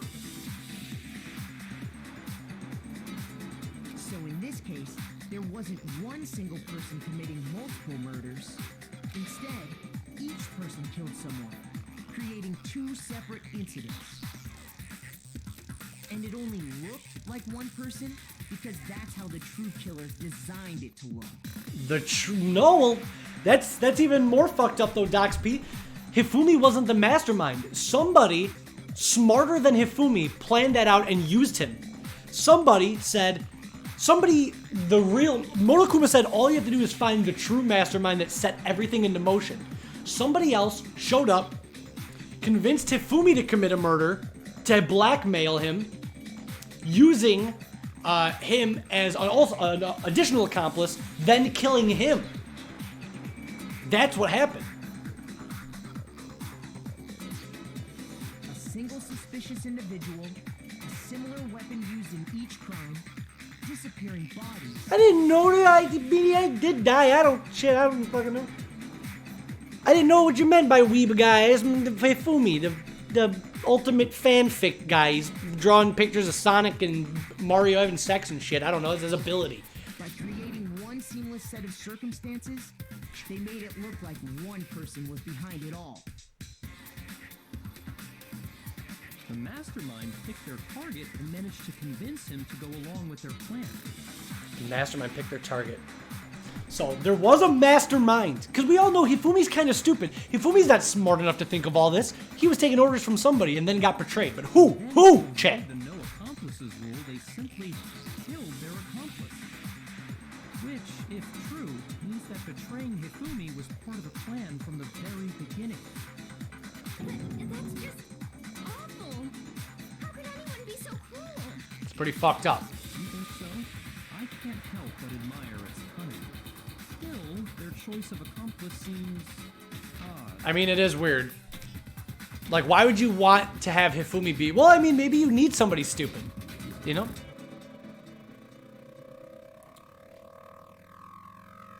Yes. Yes, we're at the 2-hour mark. Just give me one. Let me just go in a little bit more dialogue, and then we'll do the fan art, okay? Kyoko must have noticed that fact from the very beginning, which is why she said not to look at this as a series of connected events, but entirely separate incidences. So Kyoko knew it was 2 separate murders the whole time. This bitch wild. Kyoko really is amazing. Although, when you think about it, she's almost too amazing. Yeah, you don't want someone like that committing a murder, because how the fuck are you going to figure that one out? It's almost unnatural how good she is at this. I understand how an accomplice could be involved. But then, Who was the one pulling Hifumi's strings? That's problem numero uno right now. actually, that's problem numero dos. Problem numero uno is, before we continue this trial, our main course of action is to ding, ding, ding, ding, ding, whoosh, welcome, whether you're an old viewer or brand new to the stream.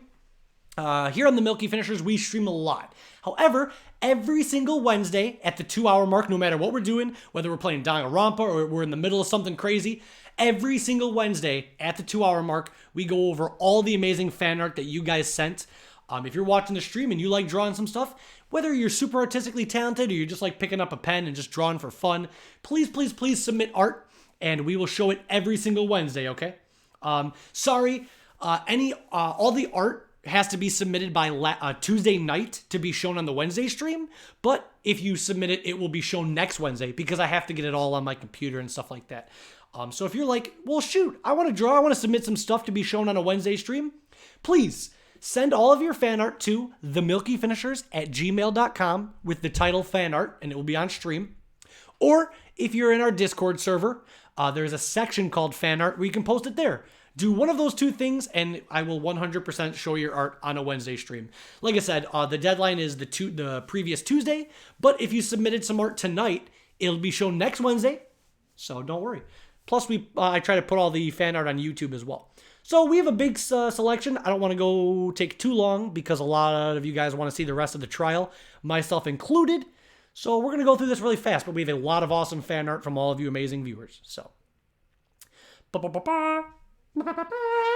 and the first submission for this Wednesday stream for the fan art is by Takiri Gem. This was inspired by the recent Super Smash Bros. Reveal, and this is all of the DLC Smash characters that were available from the Fighters Pass. You got Joker, Dragon Quest Hero, Banjo-Kazooie, Terry Bogard, and then Byleth. So, if you guys were there for my live reaction to that, you guys can remember my feelings towards Byleth being the last character. But this was still cool art. It's good to look at all the cool, awesome DLC characters that were submitted and kind of a retrospective on things. But it's cool, and that's all of them there lined up. But whether you liked Byleth or not, what remains is that we got a pretty cool lineup, and seeing them all together is pretty cool. So thank you, Takiri Gem, for that submission. Next submission of fan art is by Alea Kazam. This is Junko Enoshima from Danganronpa 1, very related to the game that we've been playing. A lot of you guys have really liked this playthrough. I've been uploading it to YouTube. It's been really cute. A lot of people like it. This submission was by Alea. Super cute, super nice style. I like the kind of rough shading. It really pops out. So a lot of you guys have been really submitting a lot of Danganronpa art. I'm glad. Hopefully you're glad. And let's keep playing more, and let's keep submitting more Danganronpa art. But thank you, Alea. Next submission, next fan art. This was by Rainbow Kappa, and this is a very fucking low resolution. At first, I didn't know what this was. I mean, I knew it was Bomb Chew Girl, but at first I didn't realize what like the art was until I realized that her eyeball is like Sans blue eye from Undertale. If you look really closely, somebody made her eye blue like Sans. So I guess I guess that was that one. But thank you, Rainbow Kappa, for the Zelda Undertale crossover submission. The Sans eye never fails. Next piece of fan art. This one was by Spellheart. This is our channel's mascot, Milky-chan, super cute. And this was a part of the Hope and Despair fan art contest. This one was Hope. I really like this one a lot. I like the boba tea she's drinking. She's got her phone charging. Super cute. And that's our channel's mascot. You can see her awesome hair clip is our profile picture. So yeah, if you guys are new to the channel, our channel mascot is Milky-chan. She's a cute milk-inspired anime girl. And that is just amazing colors. I fucking love it. The blues and the purples mixing together. The boba tea, the phone case matching her outfit and purse is pretty much the best thing I've seen all day. So amazing fan art. Super cute. I love it. Thank you again, Spellheart. Amazing stuff. Next piece of fan art. Oh, this one is by Taters, I believe. And I forgot the name of this Pokemon. Whopper? He's cute. I like him. All I can think of when I see him is the stage Pokefloats from Melee. If you guys ever played Super Smash Bros. Melee, his big floating head is like a platform during that, and I love it. Home of the Whopper. Thank you, Taters, for this awesome submission. Super cute Pokemon submission. Next. We got a lot left. A lot of art left. I know you guys want to see some more of the trial, so let's keep going. This one's by Shinpuff. This was an old one, but I decided to show it again because we talked about it on stream. Plus, with the reveal of Cuphead being announced as a Mii fighter in Super Smash Bros., everybody was pretty hype over Cuphead. This was our Milky Finisher's Cuphead-inspired art. So yes, this piece of fan art is actually 2 years old, but I decided to show it off again because Cuphead is in Smash now, even if it is only as a Mii fighter. But super cute. Super cute. That would actually used to be one of our emotes, was the milk glass. It still is on Discord. But very good, very good. And then some of our keen viewers will notice that if you go to our store, our merchandise store, I used those pictures as like display things. So very cool. Next piece of fan art. Ooh, more Danganronpa related. This submission is by Epic Man, and it's Monokuma. I don't know if he's got milk spilling out of his head, but that is me. And then, who is it at the bottom? I don't know. Kind of seems like some guy who maybe used to be on the stream, but was forgettable. But anyways, that is Andrew and I, and that is versus Monokuma. Very cool. Also a part of the Hope and Despair fan art. Monokuma looking buff, scary. I'm spooked. So good. I mean, I love the backgrounds, even the small details of the white with the black dots fading out to black with the white dots. It's some good shit, dude. It is so good. So big shout outs to Epic Man for the amazing Danganronpa inspired art. I love it. It fuels me to stream more and keep this LP going. So big shout outs to all these artists. Still going though. Not even halfway yet. Not even halfway. Next submission is by Shinpuff. This is Jevil. What does he say? I can do anything. I have been very tempted to go back to doing a very fast Deltarune stream because I have never actually defeated Jevil. And a lot of people in my chat said, Zach, you can't say you beat Deltarune, but you did not beat Jevil. So let me know in Discord or an email or the Twitch chat. I will stream whatever you guys bug me about. So if you guys got something that you really want me to play, the best thing you could do is just to bug the shit out of me, and I will eventually get down to doing it. So if you guys want to see me fight Jevil, which I've never been able to beat, let me know, and I will do a Jevil stream. And this fan art is inspiring the hell out of me to do that because he is easily the best boss in that game. But holy shit, can't wait. So thank you, Shinpuff. Awesome submission. Next submission is from... Ooh, this is a two-parter. Also from Shinpuff. Very fucking related to tonight's stream. Very fucking related to the Danganronpa stream. We have Kiyotaka, our boy. Can we get an F in the chat to pay respects to Kiyotaka, the true victim? Fuck Hifumi.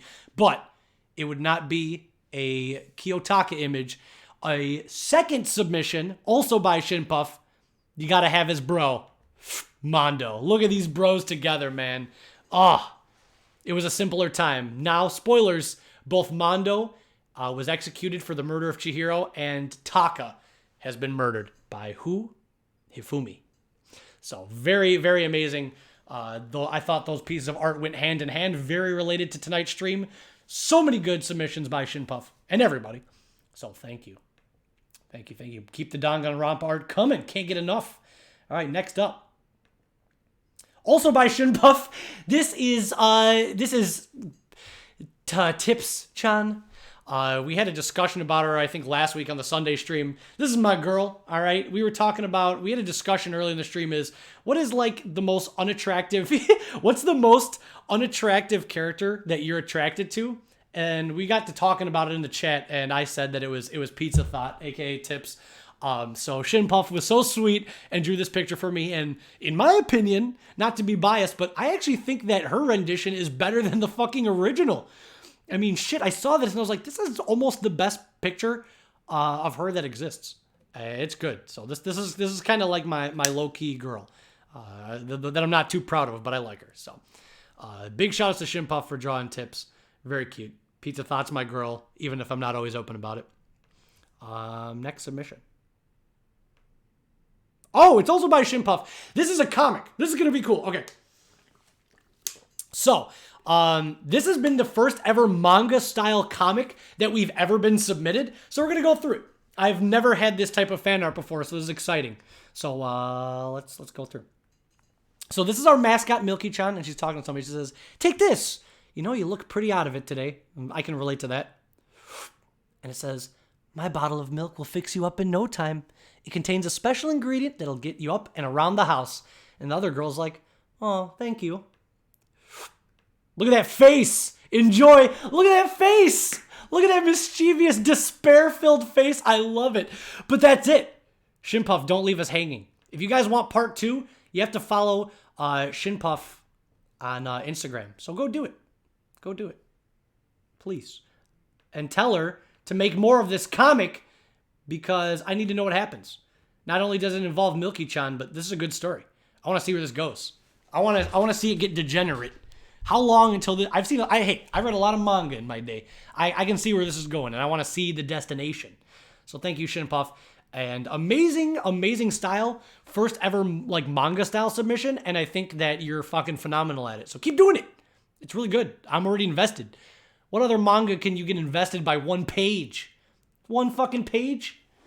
And artists. This goes for all artists. If I ever show your guys' art, please link your stuff. Link your Twitter, link your Instagram, link anything. You guys are more than welcome to say, "Hey, I drew this," smiley face. Put a link in the chat. People want to follow you, so please do it. And submit more art. Next piece of fan art is by Mac Attack. This is the new Pokemon characters that were announced during the Pokemon Direct for the Sword and Shield expansions. I don't know their names, but I love the pink-haired girl. I love the pink-haired girl so much. So a lot of people were buzzing, a lot of hype with that Pokemon Direct. The new expansions / DLC look amazing, and I'm really liking the new characters. So can't remember their names off the top of my head, but I really love that style. Super colorful, super cute.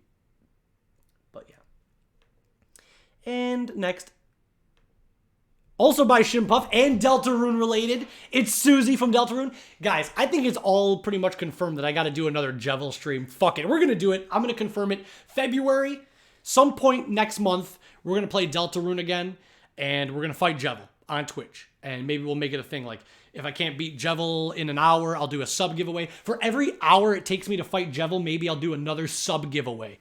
That'll be pretty hype, pretty crazy. So, I love Susie. She's super cute. I love the pink radiating on her face. I love the green behind her. Very amazing. Very amazing. Susie, my girl. Susie, my girl. All right. Very cool design. And hopefully more Deltarune comes out soon. I really do love that game. I actually think it's better than Undertale. Fight me. Hot take. All right. Just a couple more submissions. Not too many more left now. Next up is a submission by Mac Attack again for some Byleth hype. Not everybody was hyped for this announcement for Smash, but some people were. So big shout outs to Mac. I really love the emblem work in the background. Holy shit. And while I've never played Fire Emblem Three Houses, this looks so good. And you even have the cute little Smash Bros. Invitation in Byleth's hand. And you have the three houses and their insignias at the bottom. I love the welcome logo with the Smash Ball in it. So good. So good. So big shout outs to Fire Emblem fans getting their boy and girl in the game. So congrats. And lastly, final submission is also by Shimpuff, and it is a twist on our channel mascot, Milky-chan, but it is a boy version. I call him Milky-kun. Look at that. Look at that stud. Look at that cute anime boy right there. He's got the hat on. Got the Danganronpa blood splattered on his face. Shit. Catch him in the trial. You won't. Really good. So, amazing art. So much good art this week. Probably the best fan art week we've ever had. Really amazing shit. So, one last time before we continue the game, I just want to say, can we get some hearts in the chat for all of our amazing artists? Do not let their talent make you nervous. Don't let their amazing talent and creativity make you nervous. No matter what you do, draw anything, make any meme, image, Photoshop something, submit it to our email or the Discord, and we will show it off on the next Wednesday stream. Every single Wednesday, once it hits 2 hours, we show off fan art, and I'll upload it to YouTube as well. So big shout outs to all the amazing artists. Over the course of the next week, I'm going to be... Over the course of the next week, I'm going to make a command called exclamation point artists. That way, anytime we do fan art and you guys put it, I'm going to have a big link to all of our amazing artists and where you can find their social media so you can see more of their stuff. And if you want to be included in that, shoot me an email. Say, hey, include me. There's people who I will not give a choice to, like, you know, Taters and Shin and Epic Man. They have no choice. I'm going to link their shit anyways against their will. But if I don't include you and you want me to include you, just shoot me an email, hit me up in a DM on Discord, say, hey, I'd love to be featured in the fan art segment. Here's my social media. I will have you be a part so that way we can do that and then everybody can find so many people's amazing art. So please just let me know and I'll add you. So thank you, thank you, thank you. And some of the best art of all time. Some of the best art of all time. And I can't wait till next Wednesday where we look at some more. So thank you guys again. And without further ado, it's time to go back to Danganronpa. So, one more round of applause for our amazing artists.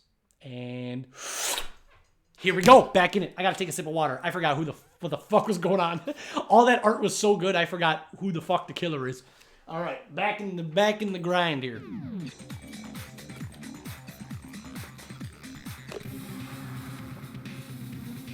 All right, chat. I'm not ready for this.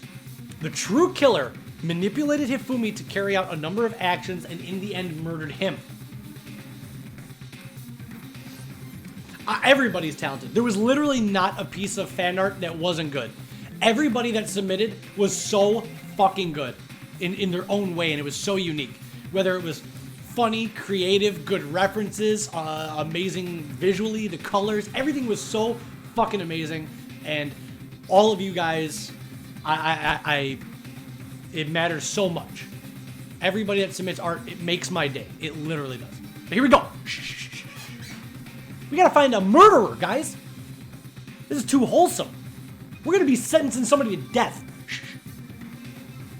In the debates up till now, the way the case has unfolded, when you consider all of that, there's really only one person who seems fit. Who the fuck is the killer? Chat. Who has been trying to stop us this entire time?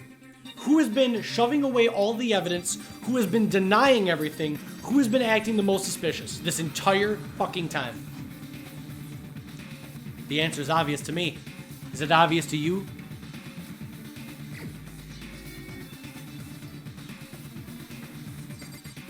Can't be Sayaka. Sure as fuck can't be Taka. Can't be Junko. Sakura. Kyoko's been way too helpful this entire time. Hasn't been Hina. Yasuhiro's too dumb. We already discovered that he was in the suit. Can't be Byakuya. However, Celeste, you've been denying every single piece of evidence and trying to throw us off the path. Explain yourself. Here's my answer. Here's my answer. It was Celeste. Oh! So I'm the suspicious individual now, am I? She's acting pretty calm. Usually when we point somebody out, they're like, no, remember when we pointed out Leon? He's like, what the fuck do you mean? He's like, la la la la la, not listening. I was like, okay, dude, if that's not fucking, if that's not evidence to prove that you're at least suspicious, I don't know what the fuck is. If somebody says, are you the killer? And you go, la la la la la, not listening, shut up. Okay, dude, you got some issues. I really do hate this kind of job. A joke? I wonder. But why? Why do we think it's Celeste, chat? I had a feeling it may have been Celeste from the beginning. Now, why would I think that? I know some people in the chat. Some people in the chat also said the same thing. I know for a fact Epic Man and a couple other people in the chat also pointed out something very weird during this murder. So what you are saying, then, is that I specifically chose to work together with Hifumi. I am saying that. The idea that I would choose to spend any amount of time interacting with him, that I would go within 10 feet of that shit brains, that lazy, worthless, goddamn idiot! Pardonnez-moi. Okay, she's starting to crack. Uh-oh, now we just need the evidence. Just to be clear, there is evidence to support it. Is that so? It is. Throughout the investigation, there was certain behavior that was common only to the two of you. Oh, shit. People in the chat brought this up. Think back to what was happening. What's up, meme user? Think back to what was fucking happening. Remember when everybody was running around? Who was the one that supposedly saw the killer? It was only Celeste. She kept saying, I saw a shadow at the top of the stairs. I heard that. Oh, I screamed. Oh, this and that. Why the fuck did nobody else see Robo Justice supposedly running throughout the school? Why was it always her? Considering what we've learned so far, it only further proves that the two of you were working together. Oh, what do they have in common? Encountering the suspicious individual. The behavior they had in common has to do with the suspicious individual in the suit, doesn't it? Indeed, The indeed. only ones who ever actually saw Robo Justice firsthand. That's was it. Celeste and he- Those were the only two people that claimed to see Robo Justice. The two The people. adults are talking now. Okay. Sorry. Sorry, Byakuya. As he said, only Celeste and Hifumi ever laid eyes on the costumed individual. If we accept that Hifumi was one of the culprits, we can't help but suspect what Celeste has said as well. Are you saying everything they told us was a lie? Damn, I mean, if they were working together, it makes sense now. After taking Hifumi to the nurse's office, we all began our search for this individual, correct? And not too long after that, do you remember what Celeste said? I do. See? I saw something moving. Bullcorn. We headed headed to the second floor specifically because of what she claimed. Also, guess what? Guess what, chat?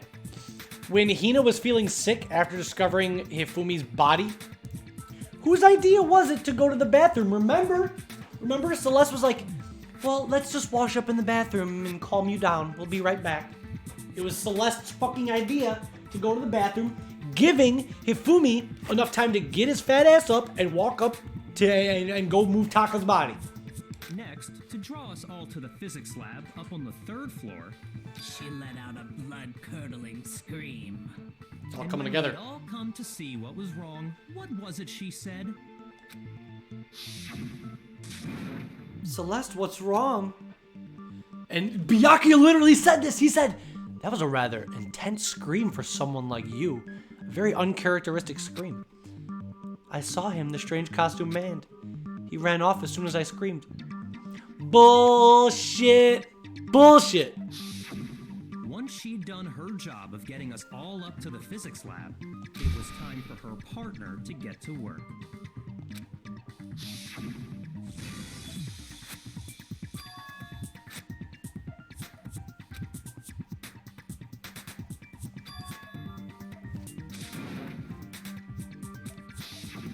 It was to get us to divide into 2 groups.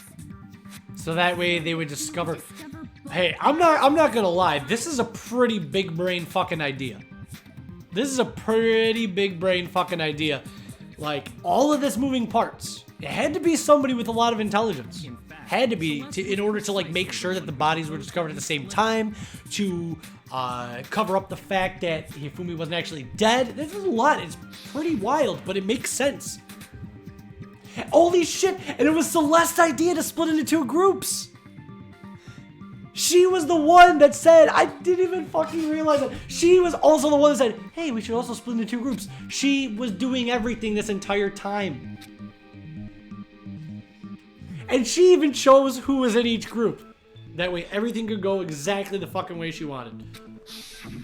Well, if Celeste and Hifumi were working together, all those chance events suddenly become connected. And on top of that, that piercing cry of yours early on. Ah! That was to signal Hifumi, wasn't it? Damn, Byakuya, my boy, doing some crazy shit. We're on the 3rd floor. Everything's going according to plan. Wow. Why else? Look at would you this. let Look at us these. Look at these carried genii. across the sea? What do you gotta say about it, Celestio? I just realized another. How many of you guys in chat liked Celeste? How many of you guys are broken up about this? Because I remember in case 2, when we found out that Mondo was the killer, everybody was like, no, Mondo, I love him, he's so good. And nobody really seems to care. Is there anybody been out of shape? When we found Hifumi in the nurse's office, who we now know was only pretending to be dead. That makes me laugh every time. I did not imagine that Ifumi would be murdered. Celeste, you were the first one to say he'd been murdered. Yeah, she said that before they even checked his vitals. You wanted to make sure we wouldn't have any doubt in our minds. You want to know who the real ultimate gambler is? Jabami Yumiko. She's the real ultimate gambler. I don't believe it. Everything, the whole thing was one big act. Hina, you were with Celeste when Hifumi's body disappeared, right? Correct. Yeah. I was feeling kind of sick, so Celeste took me to the bathroom. Wait, then that was... I just got that's what I She said. wasn't worried about you.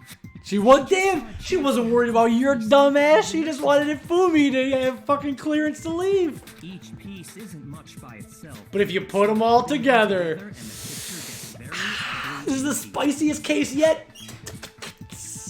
All right, guys.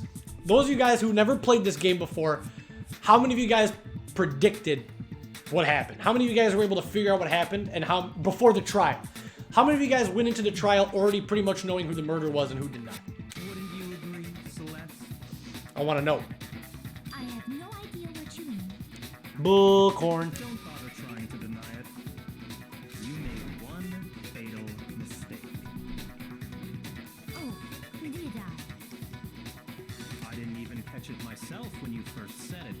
Ooh. Byakuya says, you made a fatal mistake. I didn't even catch it myself when you first said it, but... Looking back, I can say that that one little slip-up was your undoing. That one little slip-up was your undoing. What are you talking about? I'm talking about what you said after Hifumi's body disappeared and we returned to the nurse's office.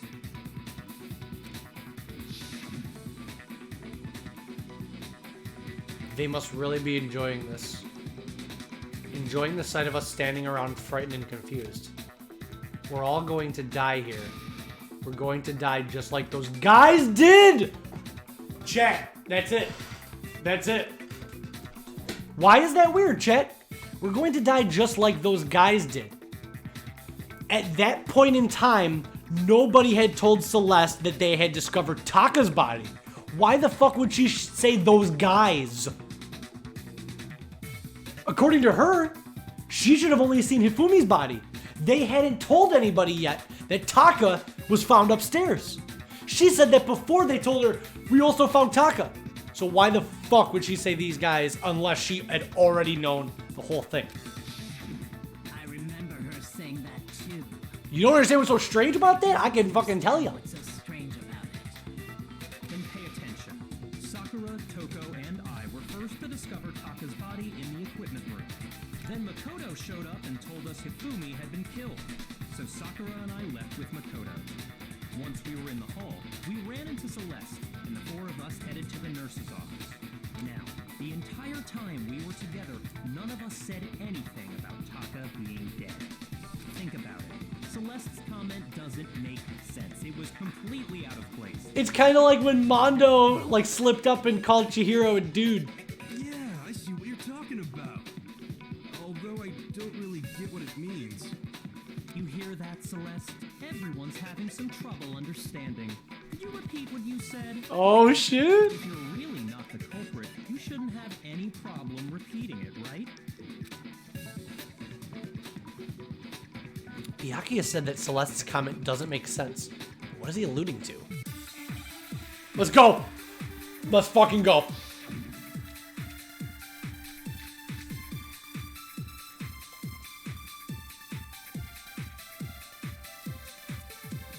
I said was, they must really be enjoying this. Enjoying the sight of us standing around, frightened and confused. They must be positively elated. We are all going to die here. We are going to die, just like those guys died. And that is all I said. And that's all it takes to finish this. It's obvious, isn't it? What was so strange about Celeste? What was so strange was because she said those guys. Are you ready? I'm fucking ready. Ooh, I love it when the killers fuck up, chat. I love it. I live for it. I live for it. Enjoying this. Taka was my boy. Hifumi, whatever. You did a public service getting rid of him, but whatever. Frightened and confused. They must be positively elated.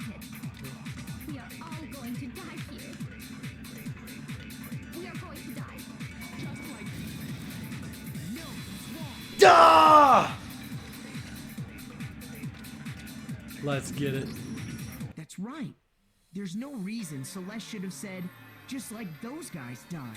Because she should not have known that there was more than one murder that had taken place. When she said that, none of us had told her Taka was dead. Oh, I love it. What the fuck are you going to say in defense of that? What the fuck can you say? Look at her. Look at her. What's going on in her fucking hamster brain? Let's find out. Exactly. And we didn't run into her until after We were all out in the hall. So there was never any chance for her to have seen his body in the equipment room for herself.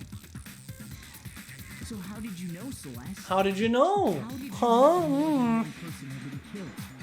And how did you know they were both guys? Yeah. How did you know they're both guys? Because Kyoko had also disappeared. How do you screenshot on Windows? You press the window key, the key that looks like a window. You hold it down and then hit print screen at the top of your keyboard. Right next to like the F10, F11, F12, then print screen. So you hold the Windows key, hit print screen. There you go.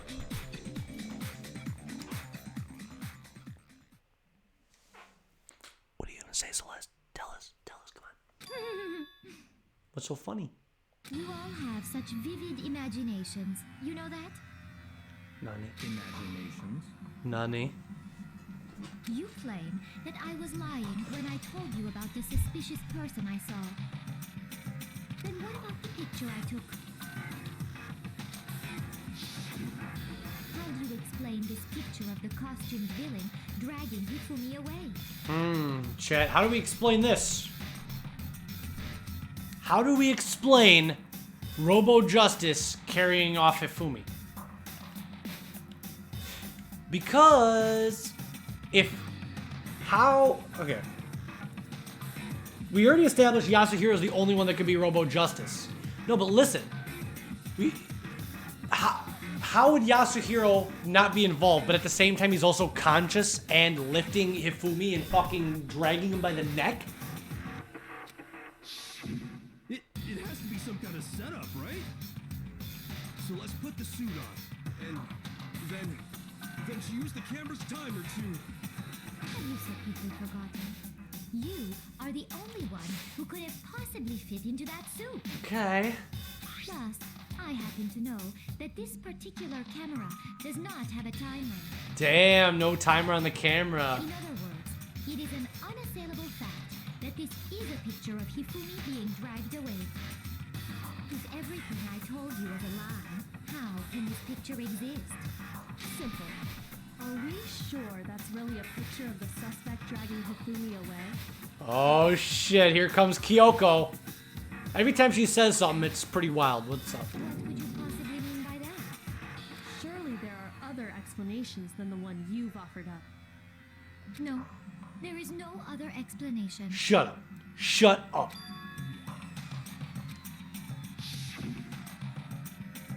Listen, chat. Okay. If it wasn't a picture of the suspect dragging Hifumi away, then what are we looking at right now? What are we looking at?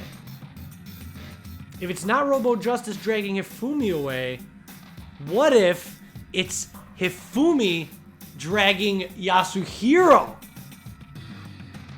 Context.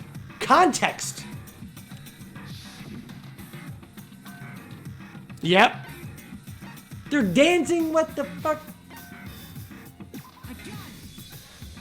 It's not a picture of the suspect dragging Hifumi away. That is fucking big brain. That is big brain. You see a picture and you think one thing, and actually the opposite is happening. That is fucking wild. Welcome to Danganronpa. I would say it's a picture of Hifumi dragging the suspect away. That's certainly within the realm of possibility. The one being dragged off in that picture isn't Hifumi, but the person in the robot suit.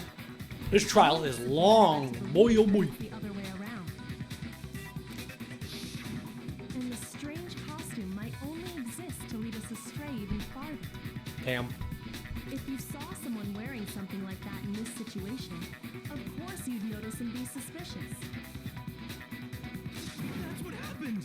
You put me to sleep and made me out to be the bad guy in all this! That is pretty fucked up. Remember when everybody thought it was Yasuhiro and they all wanted to kill him and shit? And he was just being set up? So funny, Celeste.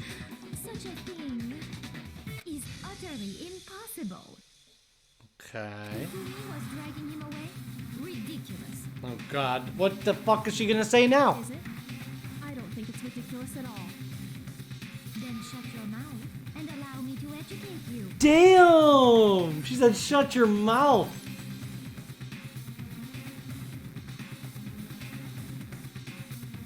Is that really possible? Okay, here we go.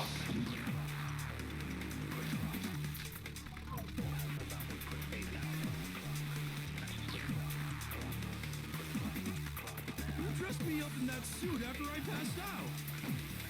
Then you just dragged me across Hifumi and had him carry my weight! You tried to make me look like the bad guy! Like I said, ridiculous. Ridiculous. As you can see in the picture, the suspect is standing perfectly upright. If the person inside the suit was unconscious, There's no way they could stand up straight like that. Then the fortune-telling idiot is the culprit after all. No way! Oh, he's got a trophy.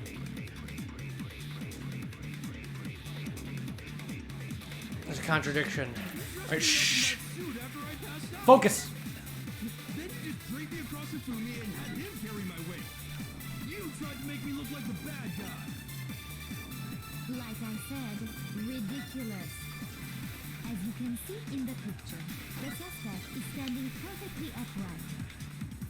If the person inside the suit was unconscious, there's no way they could stand up straight. But we proved that you can't bend over. No, shoot it. You can't bend over in the Robo Justice outfit, bitch.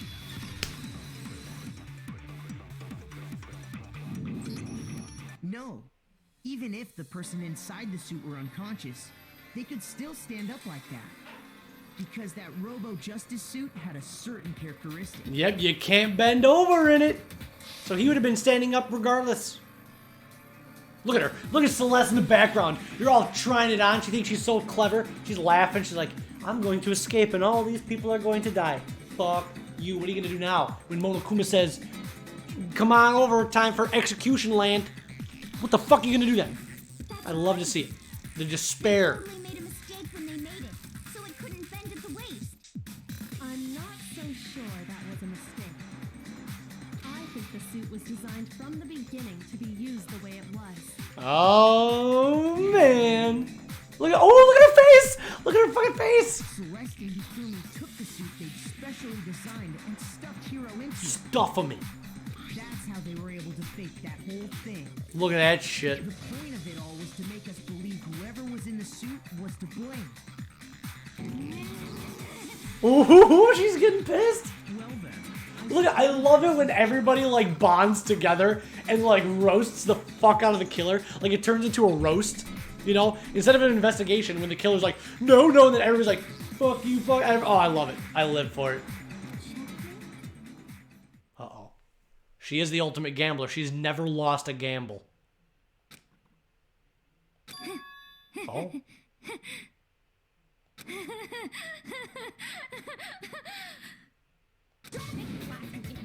What do you mean, checkmate? Oh, God. Celeste? Clearly, you want to cram me into your little guilty box. Well, there's one little problem. She's losing it. Have you already forgotten what Hifumi told us as he lay dying? Oh, wait. Oh, shit. Chat, remember? They asked him, Hifumi, who was it that attacked you? Who tried to kill you? Who killed me? I remember their name. Yasuhiro. Why did he say that? Edwards, why did he say that? Why did he say Yasuhiro was the one that attacked him? Yasuhiro.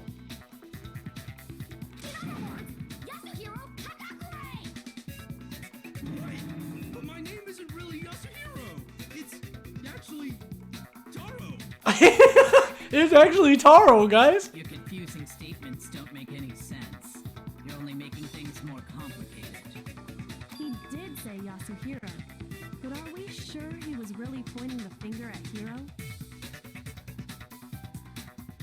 What the hell are you talking about? I'll burn you alive! Kyoka, What do you mean by that? Think back to how Hifumi used to talk to us. Think back to how Hifumi used to talk to us.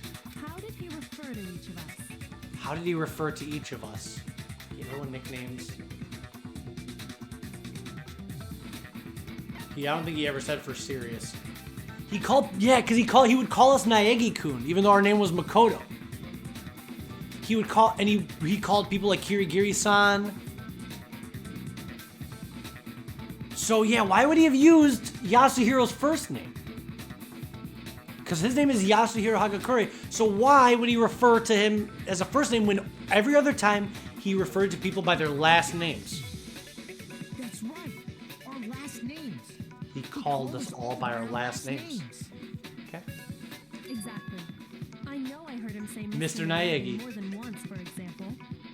So if Hifumi did mean to say Hiro's name, He would have said his last name, Hagakure.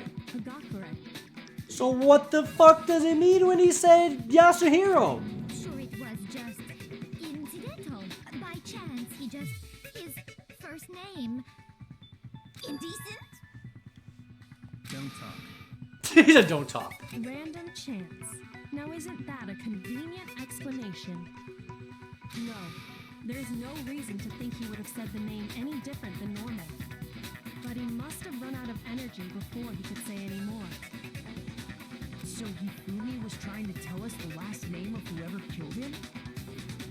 But the name he said doesn't apply to anyone Yeah. here. Nobody has the last name Yasuhiro. Nobody here has the last name Yasuhiro. Well, no. Well, Hold on. There's one. okay. Okay, Twitch chat, wait a second. Wait a fucking second. And that's Celeste. She never actually told us what her real name is. Oh, shit. What did you just say? What if her name isn't Celeste? To think you'd take your false accusation so far, I don't know whether to laugh or spit. Come on! Enough with your idiotic blather. Yasuhiro is a loser's name. Do I look like a loser to you? Uh-oh. Well, do I? What? I think I've earned the right. Oh, shit. But chat, how do we prove it? How do we prove it? Okay, then fill us in. What's your real name, Celeste? Celestia Ludenberg? What's your real name?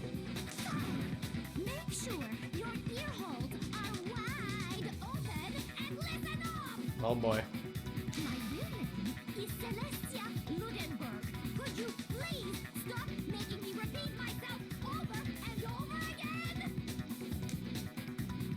So then, we have to do something to make her accept it.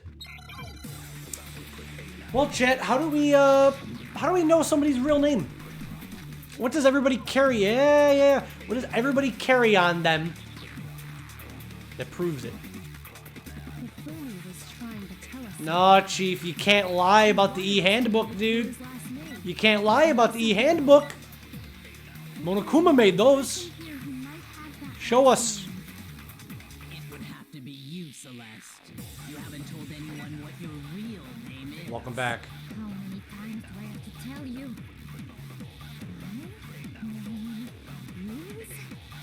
Celestia Ludenberg, God damn it!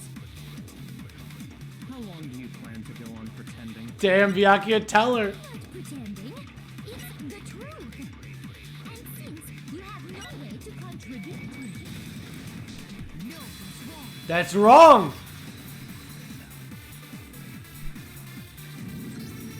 That's it. What's in the fucking handbook, dude? What? Nani? Anytime you turn your handbook on, It shows the owner's name when it boots up. it's up, right? All you have to do, Celeste, is show us your fucking handbook, and you will be cleared of all suspicion. Monokuma told us all about it before. Don't lose it. Wow, Monokuma has not said like a single fucking word this whole trial, except for when they asked about like if they played the announcements twice. He has been absolutely silent. Thanks for joining the Discord, dude. All we have to do is check our handbook, and that'll clear up everything. That's how we can find out Celeste's real name. That's an invasion of privacy. I refuse to cooperate. Later, dude. Celeste, can you please just tell us what really happened? Please, just tell us. Even when I'm put in check, it's just my nature not to give up. Because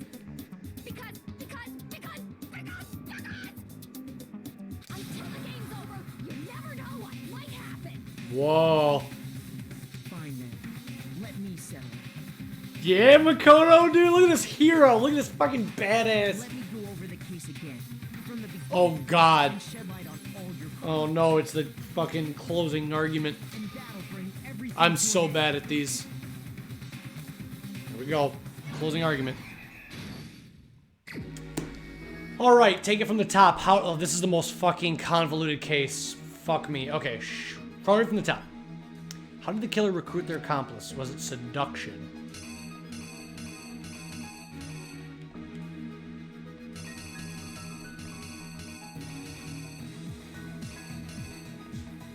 Oh, fucking no, dude.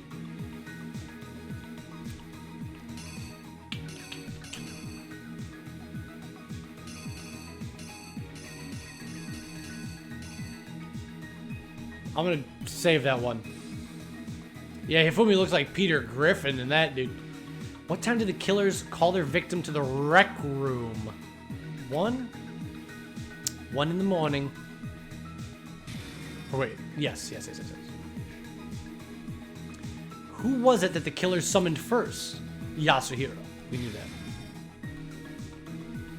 They knocked him out, then stuffed him into the Robo Justice suit to falsify their evidence. And they used a certain item to do it. They used the camera to falsify the evidence. Dude, look at Kyondo, dude. Absolute badass. All right, what time was Taka supposed to head to the equipment room? Little after 6. Just want to make sure that's the right clock picture. Okay. He was told to meet a little after 6. The Justice Hammer that was used to kill Taka, what number was that? Justice Hammer 4.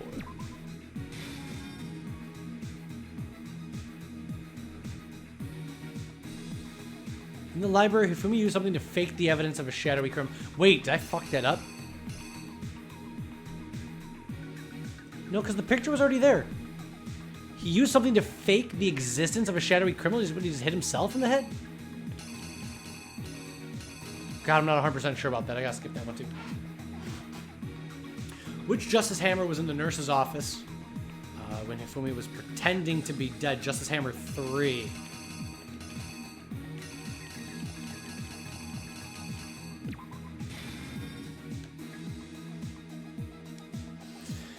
Hifumi used something to move Taka's body. The dolly. And then lastly, the weapon the killer used to murder Hifumi was the normal hammer, the normie hammer. All right, now we got to just figure out these other two things.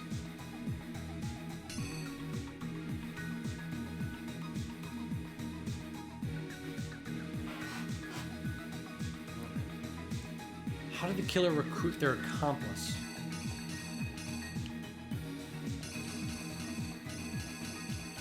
I feel like the only one that fits is this.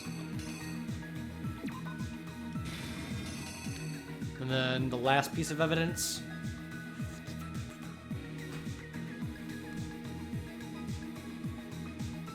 God, I don't know this. Hifumi used something to fake the existence of a shadowy criminal? Chad, help me out here. What did Hifumi use to fake the existence of a shadowy criminal? This hammer? Was it Justice Hammer 2? Justice Hammer 2. That's what it was. Okay, I think I figured it out. Let's go. Hopefully we're right. The killer is you. Let's hope to God we're right. And take it from the top, ladies and gentlemen. Out the murder. And that person was Hifumi. With an accomplice, the killer was able to execute a number of otherwise impossible schemes.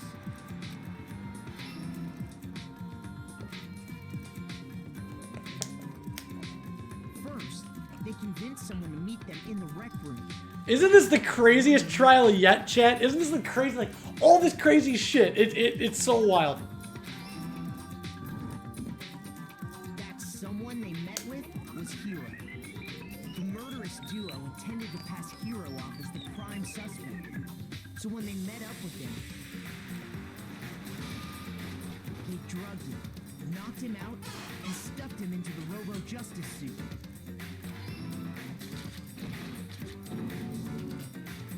Next, Hifumi positioned himself to make it look like Robo Justice was attacking him.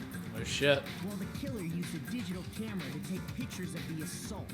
They did all this just to create evidence that would put the suspicion on Hero. When they were done, This is definitely the most convoluted. Remember just when with the fucking Sayaka and Leon one, how straightforward that was? That one seems so simplistic compared to how fucking wild and 6 a.m. tongue twister this shit was. The murder phase of their plan. They called Taka to the equipment room.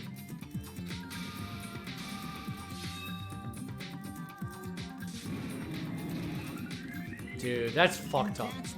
I always hated Ifumi, but the fact that he killed Taka, the fact that he did Taka like that, dude. Look at his face. Look at him smile about it. Fuck it. I will always say fuck Ifumi. The weapon was Justice Hammer 4, which was left there in the equipment room. The reason Hammer number 4 was used was to create confusion about the order of the crimes. So, next they falsified 2 more assault incidents. For these attacks, the killers pretended to be the victims to solidify Robo Justice as the suspect. The first fake incident was the attack in the rec room. There, the killers wanted us to see Justice Hammer 1 and the Robo Justice pictures they'd taken. They wanted to make sure we bought the surprise attack store. Damn. The second fake incident was the attack in the library. What a, like, they had this shit planned the fuck out. They planted Justice Hammer 2 and an injured Hifumi to sell us that store. All because of Alter Ego. With these 2 incidents, the killers were able to create a certain preconception in our minds that the suspect was increasing the size of the hammers and attacking people in order as they did. We fell right into their trap and started looking for the suspect based on that. But God, Ifumi looks like a fucking monster. While we did that, we left Hifumi alone in the nurse's office. This was exactly what Hifumi was hoping for. And then he put the bag of blood that was in the fridge and just put it all over himself. Justice Hammer 3 and turned the room into a crime scene in which he himself had apparently been brutally murdered. He let out a scream to draw us back. Oh shit! Who's that gray-faced monster? It's an alien. Meanwhile, the other group that had been out searching found Taka's body at the same time. So when we heard the body discovery announcement, we naturally assumed it was for Hifumi. That's the craziest part of this whole case to me, is that they timed it so that way when a body has been discovered announcement played, that they wouldn't be able to tell who it was for or even think about it. That would have made the entire plan fall apart from the beginning. That's the craziest part to me. That was a big gamble to take, that they would discover them around the same time. When his body had disappeared, we all rushed back to the nurse's office. And once again, Hifumi had the chance he was waiting for. This time, he snuck into the equipment room.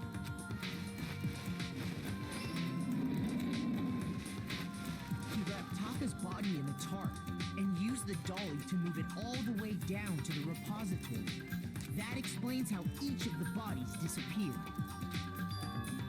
Oh shit, look at him. But even Hifumi didn't know what the true killer had in mind. He's like, yeah dude, we're so smart. And then Hifumi got what he deserved. When none other than Celestia smack his brain in. Wait, what? I fucked up the last one. Are you shitting me? Are you actually fucking... Dude, that is fucking lame. God damn. I fucked up the last one. There we go. Back. We're gonna fix that in post. We'll fix that in the editing. That's what I meant to pick all along, Twitch. Kill Hifumi and get rid of the one person who could betray them. And they did it using an ordinary, everyday hammer from the repository. That should cover everything that happened in this case. And the villain behind it all is... Oh, I love this part. Look at this. Where they reveal the killer.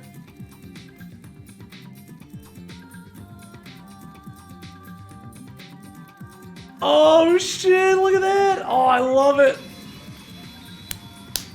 Celeste. Sorry, you lose. Another case solved. Another case solved in Danganronpa.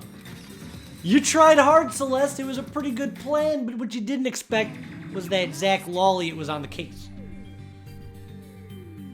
She's not used to losing. Lost? When was the last time I was forced to utter such words? Today. They hang heavy around my neck. Then you admit it? You're the killer? Sorry, I got a Twitch alert. Listen to you, trying to take charge, as if you're my private instructor. As if you're my private instructor. Sorry, I had to read that. Celestia Ludenberg. Actually, no. Taiko Yasuhiro is fine. Damn. Celeste's real name is Taiko Yasuhiro. That's her real name. Her name was never Celestia Ludenberg. It's Taiko Yasuhiro. Taiko. So, you finally accepted it. That was the big secret. I'm the kind of person, once I've lost, I don't like things to drag on. Damn. Interesting. Interesting.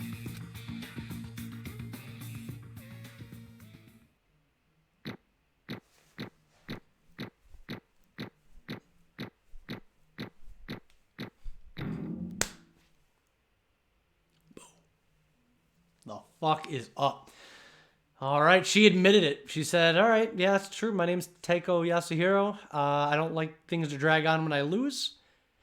Now, before we end tonight, there's something we gotta do. Boo, boo, boo, it's time for the punishment. Now, I was pretty sad about the Mondo one. I ain't gonna be sad about this. This bitch was, she's fucked up. She's fucking crazy. She tried to get everybody killed. Frame hero. Told Hifumi to kill Taka. Absolute manipulator, liar, evil person. Let's fucking sentence her. Okay, Monokuma. I'm ready to begin. Damn, she just sounds totally different. She's like not even like pretending to like this is her real personality. Or, no. I suppose this is the end, isn't it?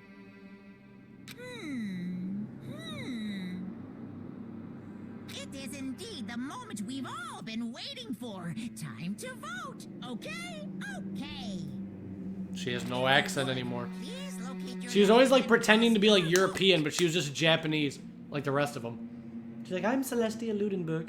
She's got like some super Japanese name, like fucking Taiko Yasuhiro. And when the votes are tallied, who will become the blackened? Will you make the right choice or the dreadfully wrong one? What's it gonna be? What's it gonna be? What would you guys do if we voted and then we were wrong and Yasuhiro was like, it was me all along, dude. Tricked ya. That'd be fun. Guilty, we found it. Oh boy.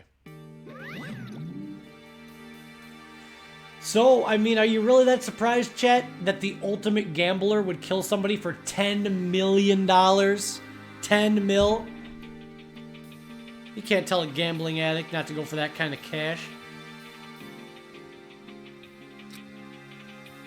The true killer who devised the whole stinking scheme was Celestia Ludenberg, or more precisely, Taiko Yasuhiro. Honestly. I lost. Well, that sucks. I guess trying to work with someone else was a mistake after all. Hifumi's ineptitude was beyond all my calculations. I knew it. Damn. But how did you get him to agree? I can't imagine he would have happily agreed to commit murder. I'm sure she relied on her specialty, lying. My specialty? Don't make me laugh. I didn't have to lie to get him to agree. So then, Then did you use, you know? I knew you'd figure it out, Kyoko. You're absolutely right. To get Hifumi to act as my accomplice, I used her. For everyone who's still left, I'll avoid mentioning it by name, but it was the one thing Hifumi and Taka were both super into. Okay, now I will say this. I do have to say, hey, Celeste, even if you're crazy, that's a little bit of respect I gotta give her. Because she just said now, she was just like, for the sake of everyone who's still here, I won't say it by name. She's talking about alter ego. Which means even though she knows she's about to die, she's still refusing to talk about alter ego so that they still have a chance. That's pretty good. I'm gonna be honest. If I got caught and I knew I was gonna be murdered, I would just spill the beans and be like, they're all hiding. They're hiding something in the dressing room. Check it out. Alter ego is a computer. And like, you know, I'd be like, fuck off, dude. Alter ego was a program that Chihiro made before he died. And it has the ability to decrypt files, and they're trying to use it to decrypt files about the school's nature so that they can maybe get help or figure out why they're in this situation. But Monokuma doesn't know about it because it's in the locker room, which is the only room in the school that does not have cameras. So, but she's still choosing to not tell him about that. If I knew I was gonna die, I'd get it. I'd fuck everybody along with me. I'd be like, yep, they're hiding from you, Monokuma. Eat shit, and then I die, and then they all get fucked.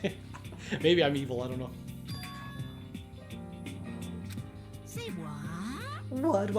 What are you talking about? See, Monokuma doesn't know what the fuck I'm talking about. Just a second. Don't interrupt. We're in the middle of a very important conversation here.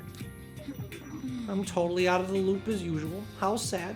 In other words, Then you're the one that stole it? Indeed. That's right. I see. And you used it to drag Hifumi into the plan you'd come up with. Right again.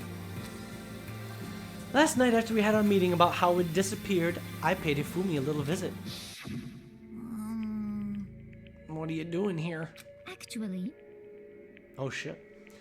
I was hoping I could talk to you alone. It is about what was stolen. I know who did it. What? are you okay with this? It was Taka. He stole it. What a bitch! She told Hifumi that Taka stole alter ego. And Hifumi's stupid dumbass believed it. Oh, what a fucking absolute chode. So then, I have proof. Would you like to see it? As it turned out, I found a use for the digital camera. I'd taken you-know-what to Taka's room and took pictures of it there. I deleted the picture as soon as I showed it to Hifumi, of course. Damnation! So it was him. But how'd he do it? She was supposed to yell if either of us got close to her. You are correct, which is why Taka forced me to steal it. Say what? Say what? as for me, Please forgive me, he threatened me. Oh, He did? as for me, He came into my room last night unannounced, and it's hard for me to even say. He abused me. what? He took pictures. He said if I do not do as he asked, he would show them to everyone. So I had no choice. Damnation! I knew he'd gone a little crazy, but I never imagined he'd go that far. That's so fucked up, dude. What a absolute, like, manipulator. So she was just like, Taka, he abused me and took pictures and this and that. And then, of course, Hifumi just blindly believes it because he's a stupid idiot. Ugh. I mean, that's not too wrong. I definitely know, I mean, from my job alone, I definitely know girls that, like, can fucking manipulate people like that. I've seen it happen. I've literally seen it happen. So I could believe it. Especially somebody stupid and dumb as fucking Hifumi. I'm about to say something I never said before in my life. I'm gonna kill him. I'm gonna fucking kill him. No, yeah, no evidence. And don't even confront Taka about it. Most Just listen to, yeah, okay. Idiot. actually, He's made you his target. What? Escape. Taka's going to try to kill you. indeed. This is unforgivable! I fucking hate Hifumi. Completely unforgivable! Honestly,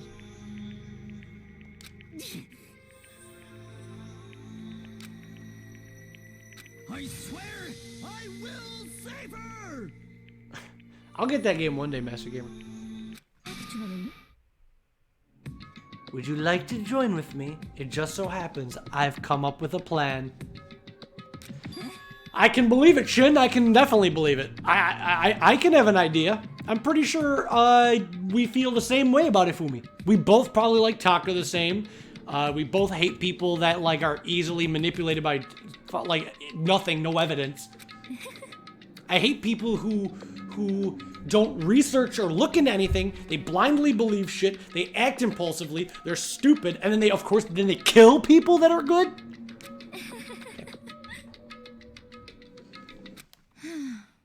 And with that, it is complete. What are you talking about? No, nothing. Wow, he just heard that and just thought nothing of it. Oh my god, dude. Even if Celeste is the killer, Hifumi is the dumb one in all this, man. Even if Celeste is the true mastermind, I hate Hifumi even more for listening. A lot of this could have been avoided. Power of love. Even as love as twisted as that can still drive people mad, it would seem. You disgust me. I see. I have another question for you. Was that strange costume Hifumi's creation? Indeed. Yeah, it was a real pain in the butt, too.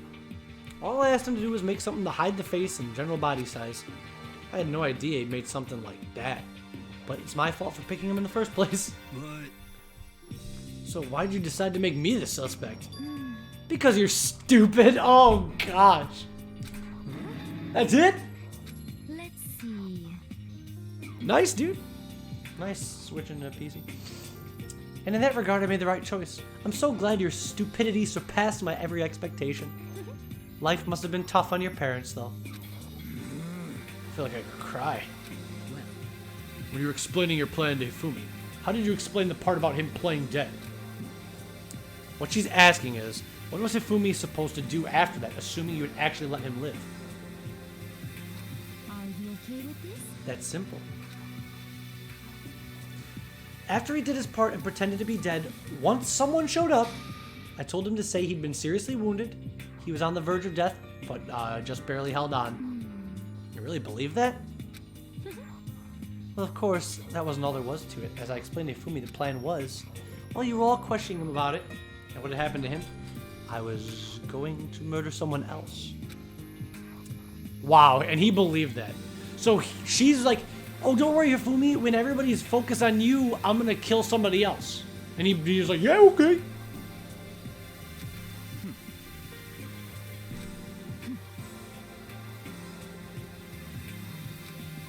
He believed the lie wholeheartedly right up to the moment of his death. So in the end, So you planned to kill them all along. But of course. See, at first, when I first started this, I thought that this went wrong. I thought it was like an accomplice gone wrong and they had to like clean it up or something. So knowing that she just planned to kill him from the start made her even more evil. What the heck? How can human life mean so little to you? Well, That's a non-issue. I simply did everything in my power to win. don't be mean. Now you sound like Byakuya. I wonder about that. No, he derives his pleasure from the thrill of the hunt. In that aspect, we're nothing alike. Why? Then what made you take things this far? What the heck? Was it really just for money? Are you talking about the $10 million Monokuma offered us? That is a lot of money, it's true. But that's not all there is to it. From the moment our new life began here, my only thought has been escape. But all along, you've been saying that we just have to accept living here. You little bitch. Obviously, that was a lie. I hated it from day one. More than anyone else in here. You little bitch. I wanted to get out. Every day was fresh torture. And do you want to know why? Huh? Yeah, why did Celeste want to get out of here so bad? This is fine. Because I had a dream. And accepting a life here would have meant nothing less than giving up on my dream forever. Honestly. And there was no way that I could ever do that. In the underground world of gambling, I risked my life to make a metaphorical killing. As for me, And it was all for that dream. What is this dream? What is Celeste's dream, chat? What could somebody like Celeste have a dream about? Does she want to spread happiness and joy to all? isn't it wonderful? Oh, Her dream is to live in a European castle. That's weird. Okay. Castle. And to gather handsome men from all over the world to serve as my butlers / bodyguards. Wow, that's her dream. She just wants to live in a castle and have just a bunch of just cute boys just worship her. That's it. Just be your butlers all day long. Gotta say, I did not see that coming. I thought it was gonna be like a tragic. I thought it was gonna be like her parents are sick and she really wanted money and to make money gambling to make them better. Nope, she just wants like a cute harem of boys, of like vampire boys to just do whatever. That's it. That's all. She just kill people for that and steal and gamble. I was gonna make them dress up like vampires and satisfy my every need. Once I obtained that, I would have created a perfectly aesthetic world of decadence. This is fine. Living the rest of my life there was my only dream, my only goal. That's what life is all about. Combined with my own winnings, Monokuma's $10 million would have made that dream a reality. I got right to the edge, but There is nothing to be done. fortunately my dream has been scattered to the wind. Still, I don't have any regrets. I pursued my dream till the very end, so why would I? Just the worst. You sound so passionate, but you really were able to kill your own friends for it? Oh, Are you asking me to feel guilty? That's a pointless endeavor. I think nothing of sacrificing others for my own ends. I feel nothing. do you understand? That's all there is to me. That's what makes me complete. Damn. What is this? How can you be so calm? Don't you realize you're about to die? Yeah, she's pretty fucking weird. Why aren't you scared? My ability to lie is unrivaled, and I take pride in that. It's not just other people. I can even fool my own emotions. Conscious deceives the unconscious. And that's why you're not scared? Yes. That's right. I don't fear death. Kill me however you like. But you know, if I could be reincarnated, if I had a choice, then Isn't it wonderful? I think I would have liked to come back as Marie Antoinette. You just get executed again. Celeste smiled then. And when she did, it looked to me like a poor effort to force it. That's kind of fucked up. Somebody who's so good at lying, she's like, I'm not scared to die. But even Makoto could realize that that was a lie and it was forced. So she still really is scared to die, which is fucked up. She claimed she could fool her own feelings, but that statement itself must have been her final lie. And that weak fake smile is what betrayed her. All right, chat. The stream has gone on long enough. We're going to end in just a moment. But Mokumo says, y'all done? Let's get rolling. The black and disturb the peace and must pay the price. This is it. I prepared a very special punishment. Let's give it everything we've got. It's punishment time. This is it. Oh, fuck off. This is it. The end of the stream tonight. I guess I'll let Kyoko What? What? Will it really give you the hope you're looking for? I can't say I ever saw it that way. Damn. Which is why... Actually, it's not important. But she gave Kyoko the key to get alter ego, at least. In her final moments, she still wanted to help everybody else escape. Well then, take care, everyone. Damn. It's never easy seeing anybody die, even if it's a killer. Hard to Perhaps say. we'll meet again. In another life. Damn. Here we go. Oh, fuck. Here we go.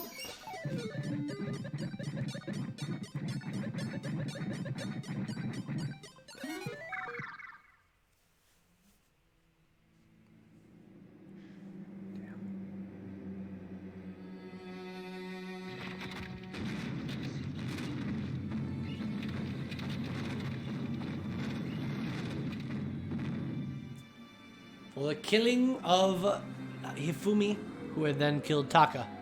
The burning of the Versailles Witch.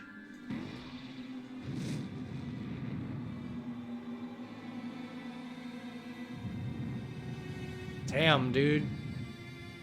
They're gonna light her on fire!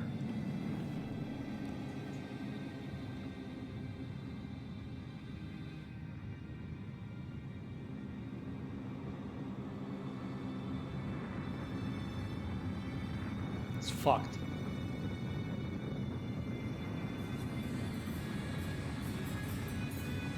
This music is nuts. This game is nuts, Chad.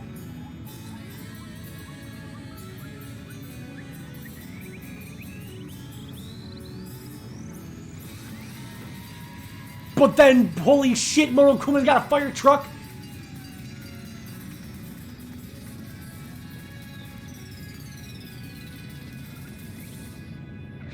And just smashes into her.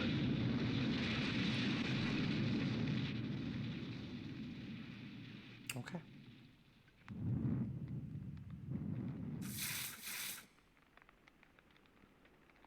Wow.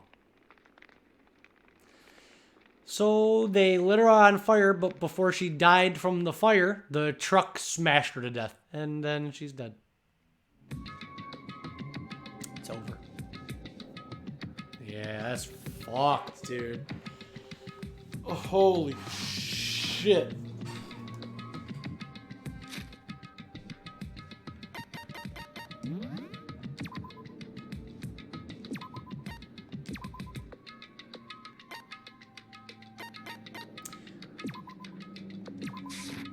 The power of Truck-kun. All right, ladies and gentlemen. That is all that I have for you today. Thank you guys so much for watching the stream. Thank you again, artists, for the fan art. I really appreciate it. Thank you, everybody that was new. Now, I'm sure there's more before the chapter ends, but it's going to take too long, and I really got to get some dinner, and I got an opening shift of work tomorrow. So I got some stuff to do tonight, so I have to end right now. But what that means, though, is hopefully Saturday, knock on wood, we're going to stream some more Danganronpa, and we're going to start right there, which means we have to wrap up this chapter, so more plot twists, more reveals, and then start Case 4. So, I really hope that you guys enjoyed it. Sorry that I got to kind of hurry it up, I usually try to finish the chapter, but this case was so fucking long, it was so long, and we did a long fan art, so I have to wrap it up. But I really hope that you guys liked the mystery. We found out who killed Taka and Hifumi, and it's never as good feeling as you think. When somebody gets killed, like I said, you're always like, let's find the killer, you get excited. But then even when you kill the killer, you're still left with this empty, gross feeling. How deep will the despair go? Thank you, though, guys, for all the follows and subs and donations and supporting me. And I'm trying to get a new chair, hopefully very soon. Depending on some stuff, I might order it tomorrow because you guys have been really cool to me, and God knows I could use it because this shit's falling apart. So, thank you guys.